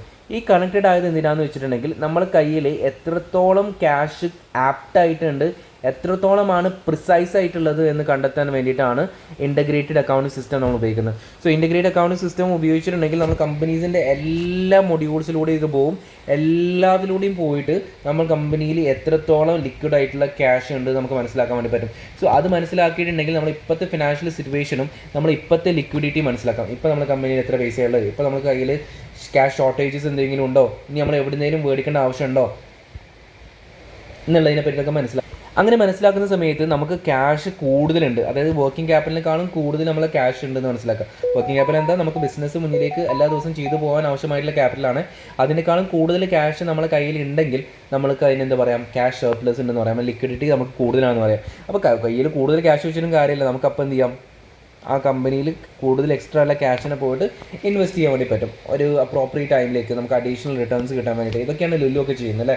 ലുലു ഒക്കെ ചെയ്യുന്ന സമയത്ത് ലുലുക്ക് ക്യാഷ് സർപ്ലസ് ഒക്കെ ഉണ്ടാകുന്ന സമയത്ത് ആ ലുലു ഹൈപ്പർ മാർക്കറ്റ്സ് ഒക്കെ പോയിട്ട് എന്ത് ചെയ്യും, പല കമ്പനീസിൽ പോയിട്ട് ഇൻവെസ്റ്റ് ചെയ്യും. അപ്പോൾ ഇനിയാണ് നമുക്ക് അക്കൗണ്ടിങ് സിസ്റ്റത്തിനെ പറ്റി പറയുന്നത്. അക്കൗണ്ടിങ് സിസ്റ്റം എന്ന് പറയുമ്പോൾ കമ്പ്യൂട്ടറൈസ്ഡ് അക്കൗണ്ടിങ് സിസ്റ്റമാണ് നമുക്ക് ആദ്യം എടുക്കാനുള്ളത്. അപ്പോൾ ഇവിടെ നമ്മൾ സ്യൂട്ട് എന്താണെന്നുള്ള രീതിയിൽ സംസാരിച്ചിട്ടുണ്ടായിരുന്നു അല്ലേ. അവിടെ കുറേ അക്കൗണ്ടിങ് സോഫ്റ്റ്വെയർസ് ഉണ്ട്, അതിന് നമ്മൾ മൊഡ്യൂൾ എന്ന് പറയും. ഇപ്പോൾ നമുക്ക് മൈക്രോസോഫ്റ്റ് ഓഫീസിനെ പറ്റി നോക്കുന്ന സമയത്ത് അതിലെന്തുണ്ട്, എക്സൽ ഉണ്ട്, പവർ പോയിൻ്റ് ഉണ്ട്, വേർഡ് ഉണ്ട് അല്ലേ, വൺ നോട്ട് ഉണ്ട്. ഇതെല്ലാം ഓരോരോ മൊഡ്യൂളുകളാണ്. ഈ മൊഡ്യൂളുകളെല്ലാം ഒരുമിച്ച് കൂടിയിട്ടുണ്ടെങ്കിൽ ഇതിനെ നമുക്ക് എന്ത് പറയാം, ഒരു സ്യൂട്ട് എന്ന് പറയാം. അതുപോലെ തന്നെ ഇവിടെ അക്കൗണ്ടിങ്ങിൽ പലതരത്തിലുള്ള മൊഡ്യൂളുകളുണ്ട്, receivable module, payable module, purchase module, അങ്ങനെ എല്ലാ മൊഡ്യൂൾസും ഒരുമിച്ച് കൂടിയാൽ നമുക്ക് എന്ത് പറയാൻ പറ്റും, സ്യൂട്ട് എന്ന് പറയാൻ പറ്റും. So the principle behind computerized accounting are the same as those manual accounting. Computerized accounting tends to rely on accounting packages which comprise several modules, example receivables and payables. അപ്പോൾ ഈ മൊഡ്യൂൾസുകൾ എന്ന് പറഞ്ഞാൽ ഒന്നുമല്ല, ഓരോ അക്കൗണ്ടിങ് സോഫ്റ്റ്വെയർസിന് പറയുന്നതാണ് മൊഡ്യൂൾസ്. ഇപ്പോൾ നമ്മൾ Excel എന്തിനാണ് ഉപയോഗിക്കുന്നത്, ന്യൂമറിക്കലായിട്ടുള്ള കാര്യങ്ങൾ ചെയ്യാൻ വേണ്ടിയിട്ട്. വേർഡ് എന്തിനാണ് ഉപയോഗിക്കുന്നത്, ടൈപ്പ് ചെയ്യാൻ വേണ്ടിയിട്ട്. പവർ പോയിൻ്റ് എന്തിനാണ് ഉപയോഗിക്കുന്നത്, പ്രസൻറ്റേഷന് വേണ്ടിയിട്ട്. അതുപോലെ തന്നെ ഇവിടെയും ഓരോ അക്കൗണ്ടിങ് സോഫ്റ്റ്വെയർ മൊഡ്യൂൾസ് ഉണ്ട്. ലൈക്ക് റിസീവബിൾ മൊഡ്യൂളുണ്ട്, പേബിൾ മൊഡ്യൂളുണ്ട്, പേറോൾ മൊഡ്യൂളുണ്ട്, ഇൻവെൻട്രി മൊഡ്യൂളുണ്ട് ഇല്ല. അങ്ങനെ പല മൊഡ്യൂൾസും ഇത് ഇൻ്റർ കണക്റ്റഡാണ്. ഇത് ഇൻ്റർ കണക്റ്റഡ് ആയതുകൊണ്ട് തന്നെ പരസ്പരം ഇവർ ഡേറ്റാസും ഇൻഫോർമേഷനും എല്ലാം എന്ത് ചെയ്യാൻ പറ്റും, ഇൻ്റർ കണക്ട് ചെയ്ത് പാസ് ചെയ്യാൻ വേണ്ടി പറ്റും. ഇങ്ങനെ പാസ് ചെയ്തിട്ട് ഇവർ ഫൈനലി രണ്ട് തരത്തിൽ ഇത് ഔട്ട്പുട്ട് കൊടുക്കും. ഒന്ന് ഡിസിഷൻ സപ്പോർട്ട് സിസ്റ്റം, മറ്റേത് എക്സിക്യൂട്ടീവ് ഇൻഫോർമേഷൻ സിസ്റ്റം. ഇത് ജൂനിയർ മാനേജേഴ്സും ഇത് സീനിയർ മാനേജേഴ്സും ആണ് നോർമലി ഉപയോഗിക്കുന്നത്. സോ ഈ പറഞ്ഞിട്ടുള്ള ഇൻഫോർമേഷൻസ് എല്ലാം ഇതിലേക്ക് പോയിട്ട് ഇതിലേക്ക് വന്നിട്ട് റിഫ്ലക്റ്റ് ചെയ്യുന്നുണ്ട്. സോ ഇതെന്താണെന്ന് വെച്ചിട്ടുണ്ടെങ്കിൽ ഇൻ്റഗ്രേറ്റഡ് അക്കൗണ്ടിങ് സോഫ്റ്റ്വെയർസിൽ എന്തൊക്കെയാണ് സംഭവിക്കുന്നത്, നമ്മൾ പറഞ്ഞിട്ടുള്ള ഡിഫറെൻറ്റ് അക്കൗണ്ടിങ് സോഫ്റ്റ്വെയർസ് തമ്മിൽ അമാൽഗമേറ്റ് ചെയ്തിട്ട് ഒരുമിച്ച് കൂടിയിട്ടുണ്ട്. ആ ഒരുമിച്ച് കൂടിയത് എന്തിനാണെന്ന് വെച്ചിട്ടുണ്ടെങ്കിൽ പരസ്പരം ഇൻ്റർറിലേറ്റ് ചെയ്തിട്ട് അക്കൗണ്ടിങ് ചെയ്യാൻ വേണ്ടിയിട്ടാണ്. അപ്പോൾ ഇതിന് കുറേ അഡ്വാൻറ്റേജസ് ഉണ്ട്, ഡിസഡ്വാൻറ്റേജസ് ഉണ്ട്. അഡ്വാൻറ്റേജ് എന്ന് പറയുമ്പോൾ ഒരു എൻട്രി എവിടെയെങ്കിലും ഒന്ന് തെറ്റിയിട്ടുണ്ടെങ്കിൽ അവിടെ കറക്റ്റ് ചെയ്തിട്ടുണ്ടെങ്കിൽ മൊത്തത്തിൽ ഇത് കറക്റ്റ് ആവും. അതുപോലെ തന്നെ നമുക്ക് സ്പെസിഫൈ ചെയ്തിട്ട് റിപ്പോർട്ട്സ് ചെയ്യാൻ വേണ്ടി പറ്റും. ഇപ്പോൾ നമ്മൾ PDF-ലൊക്കെ ഒരു പേജ് സെർച്ച് ചെയ്യുന്ന പോലെ തന്നെ ഇവിടെ നമുക്ക് ഏതെങ്കിലും ഒരു കാര്യത്തിന് സ്പെസിഫൈ ചെയ്തിട്ടുണ്ടെങ്കിൽ ആ സ്പെസിഫൈ ചെയ്തിട്ടുള്ള കാര്യം നമ്മുടെ മുന്നിലേക്ക് വരും. ഇപ്പോൾ നമ്മൾ പറയുന്നത് ഇപ്പോൾ നമുക്ക് പേറോളിൻ്റെ ഒരു റിപ്പോർട്ട് വേണമെന്ന് പറയുമ്പോൾ പേറോളിൻ്റെ റിപ്പോർട്ട് ഒരു പേജായിട്ട് വരും. ഇനി യൂസേഴ്സിൻ്റെ വർക്ക് ലോഡ് സിംപ്ലിഫൈഡ് ആണ്. മറ്റേത് ഇപ്പോൾ ഓരോന്നിനും ഓരോ സോഫ്റ്റ്വെയർസ് നമ്മൾ ഇങ്ങനെ കയറ്റേണ്ടിയിരുന്നു. അങ്ങനെ കയറ്റുന്ന ആവശ്യം വരുന്നതുകൊണ്ട് തന്നെ ഓരോ സോഫ്റ്റ്വെയർസ് ആയിട്ടാണ് കമ്പ്യൂട്ടറിൽ ഉണ്ടാവുക. അപ്പോൾ നമ്മൾ പണ്ടൊക്കെ CDs ആയിട്ടുണ്ടായിരുന്നു. അപ്പോൾ നമ്മൾ ഒരു സോഫ്റ്റ്വെയർ ആക്സസ് ചെയ്യുകയാണെങ്കിൽ ആദ്യം ഒരു CD ഇടണം, പിന്നെ മറ്റേ CD ഇടണം. അങ്ങനെ കുറേ വർക്ക് ലോഡും കാര്യങ്ങളൊക്കെ ഉണ്ടായിരുന്നു. ഇപ്പോൾ അതിൻ്റെ ആവശ്യമൊന്നുമല്ല. ഒരൊറ്റ സോഫ്റ്റ്വെയർസിൽ തന്നെ നമുക്ക് മൊത്തത്തിലുള്ള കാര്യത്തിന് എന്ത് ചെയ്യാൻ പറ്റുന്നുണ്ട്, ആക്സസ് ചെയ്യാൻ പറ്റുന്നുണ്ട്. ഡിസഡ്വാൻറ്റേജ് ഇവർ പറയുന്നത് ശരിക്കും ഇന്നത്തെ കാലത്ത് ഒരു ഡിസഡ്വാൻറ്റേജ് അല്ല. ഇവർ ആദ്യം പറയുന്നൊരു കാര്യം എന്താ, ഗ്രേറ്റർ കമ്പ്യൂട്ടർ മെമ്മറി നീഡ്. പക്ഷേ ഇപ്പോഴത്തെ കമ്പ്യൂട്ടേഴ്സ് എല്ലാം നല്ല രീതിയിൽ മെമ്മറീസൊക്കെ ആയിട്ട് വരുന്നത് അല്ലേ. അതുപോലെ തന്നെ fewer facilities and specialised modules. നമ്മൾ സ്പെഷ്യലിസ്റ്റ് മൊഡ്യൂൾസ് പറഞ്ഞിട്ടുണ്ടെങ്കിൽ ഒന്നിന് വേണ്ടി മാത്രമുള്ള മൊഡ്യൂളാണ്. ഇപ്പോൾ ലെറ്റ്സ് സേ പേബിൾ മൊഡ്യൂൾ എന്തിനു വേണ്ടി മാത്രമായിരിക്കും, പേബിൾസിന് വേണ്ടി മാത്രമാണ് അല്ലേ. അല്ലെങ്കിൽ പർച്ചേസിന് വേണ്ടി മാത്രമാണ്. പക്ഷേ ഇൻ്റഗ്രേറ്റഡ് മൊഡ്യൂളൊക്കെ ഇതിലെല്ലാം ഉണ്ട്. അപ്പോൾ ആൾക്കാർ വിചാരിക്കുന്ന ഒരു കാര്യം, എല്ലാം ഉള്ളത് കൊണ്ട് തന്നെ ഓരോ കാര്യത്തിൽ ഈ വ്യക്തികൾ എന്തായിരിക്കില്ല, സ്പെഷ്യലിസ്റ്റ് ആയിരിക്കില്ല. എല്ലാ ആൾക്കാർക്കും എന്താ വേണ്ടത്, സ്പെഷ്യലിസ്റ്റാണ് വേണ്ടത്. ഇപ്പോൾ നമ്മൾ ഇതൊന്നും കൂടി മനസ്സിലാക്കാൻ വേണ്ടിയിട്ടാണ് നമ്മളന്ന് ഫോണിൻ്റെ ഒരു കാര്യം പറഞ്ഞത്. ഫോൺ എന്ന് പറയുമ്പോൾ ഫോണിൽ എല്ലാതും ഇൻ്റഗ്രേറ്റഡ് ആയിട്ടുണ്ട്. ഇപ്പോൾ പറയുകയാണെങ്കിൽ ഫോണിൽ സ്പീക്കേഴ്സ് ഉണ്ട്, ക്യാമറാസ് ഉണ്ട്, സ്ക്രീൻ ഉണ്ട്, അങ്ങനെ എല്ലാ കാര്യങ്ങളും. പക്ഷേ ഇതിൽ ഒന്നിലും ഈ ഒരു ഫോൺ സ്പെഷ്യലിസ്റ്റ് അല്ല, സ്ക്രീനിൽ സ്പെഷ്യലിസ്റ്റ് ആവാൻ വേണ്ടിയിട്ട് നമ്മൾ എന്ത് പഠിക്കുന്നത്, 8K TV പഠിക്കുന്നത്. ക്യാമറയിൽ സ്പെഷ്യലിസ്റ്റ് ആവാൻ വേണ്ടി നമ്മൾ എന്ത് പഠിക്കുന്നത്, DSLR ക്യാമറ പഠിക്കുന്നത്. സ്പീക്കർ സ്പെഷ്യലിസ്റ്റ് ആവാൻ വേണ്ടിയിട്ട് നമ്മൾ എന്ത് പഠിക്കുന്നത്, ഹോം തിയേറ്റർ പഠിക്കുന്നത്. സോ ഇവിടെ സ്പെഷ്യലിസ്റ്റ് ആയിട്ടുള്ള കാറ്റഗറീസ് ഇല്ലാത്തത് നമുക്ക് എന്തായിട്ട് പറയാൻ വേണ്ടി പറ്റുന്ന കാര്യമാണ്, ഒരു ഡിസഡ്വാൻറ്റേജ് ആയിട്ട് പറയാൻ വേണ്ടി പറ്റുന്ന ഒരു കാര്യമാണ് കേട്ടോ. സോ അതാണ് ഡിഫറൻസ് മനസ്സിലാക്കുക. പിന്നെ ഡേറ്റാബേസ് ആൻഡ് സ്പ്രെഡ്ഷീറ്റാണ് നമ്മളിതിൽ വരുന്ന അവസാനത്തെ ടോപ്പിക്ക്. ഡേറ്റാബേസ് എന്ന് പറഞ്ഞിട്ടുണ്ടെങ്കിൽ നമുക്കിത് കണക്ട് ചെയ്യാൻ വേണ്ടി പറ്റാൻ വേണ്ടി നമുക്കിതിനൊരു എക്സാമ്പിൾസ് എടുക്കാം.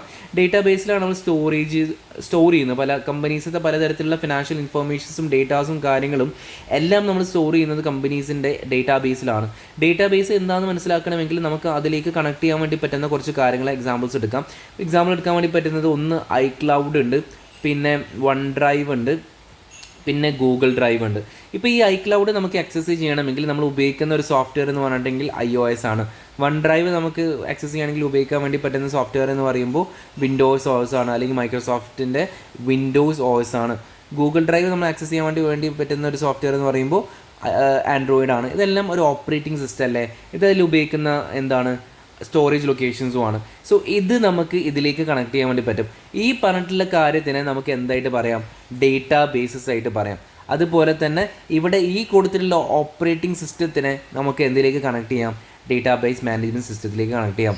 അല്ലെങ്കിൽ ഇവിടെ ഒരു യൂസറിന് ഒരു കാര്യം ഇൻപുട്ട് ചെയ്യണമെങ്കിൽ എന്ത് യൂസർ ചെയ്യണം, ഈ ഇൻപുട്ട് ആദ്യം ഡേറ്റാബേസ് മാനേജ്മെൻറ്റ് സിസ്റ്റത്തിലൂടെ പോകും, എന്നിട്ടാണ് എന്തിലേക്ക് പോകുന്നത്, ഡേറ്റാബേസിലേക്ക് പോകുന്നത്.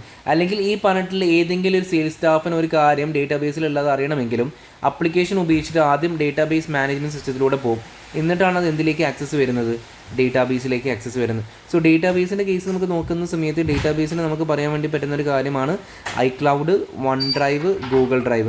ഈ ഡേറ്റാബേസ് നമുക്ക് ആക്സസ് ചെയ്യാൻ വേണ്ടി ഉപയോഗിക്കുന്നതാണ് database management system. Database management സിസ്റ്റത്തിലേക്ക് നമുക്ക് പറയാൻ വേണ്ടി പറ്റുന്ന കാര്യം iOS ഉണ്ട്, അതുപോലെ തന്നെ Android ഉണ്ട്, അതുപോലെ തന്നെ Windows OS ഉണ്ട്. സോ ഇതാണ് നമുക്ക് ഡേറ്റാബേസ് മാനേജ്മെൻറ്റ് സിസ്റ്റത്തിനെ പറ്റി പറയാൻ വേണ്ടി പറ്റുന്നത്. ഇത് ഉപയോഗിച്ചുകൊണ്ട് എടുക്കാൻ വേണ്ടി പറ്റുന്ന ഡേറ്റാസിനെ പറ്റി പറയുന്നതാണ് iCloud, OneDrive, G Drives എല്ലാം. ഓക്കെ, അത് മനസ്സിലാക്കുക. അപ്പോൾ ഇത് എന്തിനു വേണ്ടിയിട്ടാണ്, അല്ലെങ്കിൽ എന്താണ് database? It is a pool of data that can be used by a variety of people for a variety of application. ഒരു ഡേറ്റാബേസ് എന്ന് പറഞ്ഞിട്ടുണ്ടെങ്കിൽ ഒരു പൂൾ ഓഫ് ഡേറ്റയാണ്. അത് വെറൈറ്റി ഓഫ് പീപ്പിൾസ് ഇപ്പോൾ കണ്ടോ, ഈ ഇതൊക്കെ ഓരോ വെറൈറ്റി ഓഫ് പീപ്പിൾ അല്ലേ, ഇവർക്കെല്ലാം എന്ത് ആക്സസ് ചെയ്യാൻ പറ്റും, ഡേറ്റാബേസ് ആക്സസ് ചെയ്യാൻ പറ്റും. ഇവർ ഓരോ ആൾക്കാർ ഡേറ്റാബേസ് ആക്സസ് ചെയ്യുന്നത് എന്തിലൂടെയാണ്, ഡേറ്റാബേസ് മാനേജ്മെൻറ്റ് സിസ്റ്റത്തിലൂടെയാണ്. അപ്പോൾ ഇവർ ഓരോ ബേസ് ആൾക്കാർ ഈ ഡേറ്റ എടുക്കുന്നതിന് ഇവർക്ക് എന്തുണ്ട്, ഓരോ വെറൈറ്റി ഓഫ് പേർപ്പസ് ഉണ്ട്. ഇപ്പോൾ സെയിൽസ് സ്റ്റാഫ്സ് സെയിൽസിന് വേണ്ടിയിട്ടായിരിക്കും എടുക്കുന്നത്, ഇപ്പോൾ പേഴ്സണൽ സ്റ്റാറ്റിസ്റ്റിക്സ് നോക്കാൻ വേണ്ടിയിട്ടായിരിക്കും എടുക്കുന്നത്. അപ്പോൾ ഓരോ ആൾക്കാർക്ക് ഓരോ ആവശ്യങ്ങളുണ്ട്. അപ്പോൾ ഡേറ്റാബേസ് മാനേജ്മെൻറ്റ് സിസ്റ്റത്തിൻ്റെ മെയിനായിട്ട് വരുന്ന ആവശ്യം, ഇതെല്ലാം ഒരു ഒറ്റ സിംഗിൾ ലൊക്കേഷനിൽ അവൈലബിൾ അല്ലേ, എല്ലാ ആൾക്കാർക്കും ഈ ഒരു ലൊക്കേഷനിൽ എടുത്തൂടെ, ഏത് ലൊക്കേഷനിൽ എടുക്കാം, ഡേറ്റാബേസിൽ നിന്ന് എടുക്കാം. അപ്പോൾ ഡേറ്റാബേസിൽ നിന്ന് എടുക്കുന്നത് കൊണ്ട് തന്നെ ഓരോ ആൾക്കാർക്ക് വേണ്ടിയിട്ട് നമ്മൾ സെപ്പറേറ്റ് ഡേറ്റാബേസ് ഉണ്ടാക്കേണ്ട ആവശ്യമുണ്ടോ, ഒരിക്കലും ഇല്ല. അപ്പോൾ അവിടെ പറയുന്നത് no duplication effort of data, അതുപോലെ തന്നെ ഈസീസ് ടു മാനേജ് അപ്ഡേറ്റ് ഒക്കെ വരുന്ന സമയത്ത് ഇവിടെ അപ്ഡേറ്റ് ആകുമ്പോൾ തന്നെ മൊത്തത്തിൽ ഇതെന്താവും, അപ്ഡേറ്റ് ആയി മാറും. ഡിസഡ്വാൻറ്റേജ് എന്ന് പറയുന്ന സമയത്ത് ചില സമയത്ത് ബ്രേക്ക് ഡൗൺ ആവും. ഇവിടെ കോംപ്ലക്സ് ആയതുകൊണ്ട് എന്ത് ചെയ്യും, ബ്രേക്ക് ഡൗൺ വരാനുള്ള സിറ്റുവേഷൻസ് ഉണ്ട്. അതുപോലെ ഈ ഡേറ്റാബേസിനെ ആക്സസ് ചെയ്യാൻ എന്ന് പറയുന്നത് കുറച്ച് ബുദ്ധിമുട്ടായിട്ടുള്ളൊരു കാര്യമാണ്. സോ ഡിസഡ്വാൻറ്റേജ് ആയിട്ട് വരുന്ന ഒരു കാര്യം എന്ന് പറയുമ്പോൾ ബ്രേക്ക് ഡൗൺ വരാനുള്ള ചാൻസ് ഉണ്ട്. നമുക്ക് ഈ ആക്സസ് ചെയ്യാൻ ചില സമയത്ത് ബുദ്ധിമുട്ടാണ്. കാരണം ഈ ഡേറ്റാബേസിനെ പല ആൾക്കാരും ഒരുമിച്ച് ആക്സസ് ചെയ്യാൻ വേണ്ടി പറ്റുക എന്നുള്ള രീതിയിലൊന്ന് നോക്കി നോക്കട്ടോ.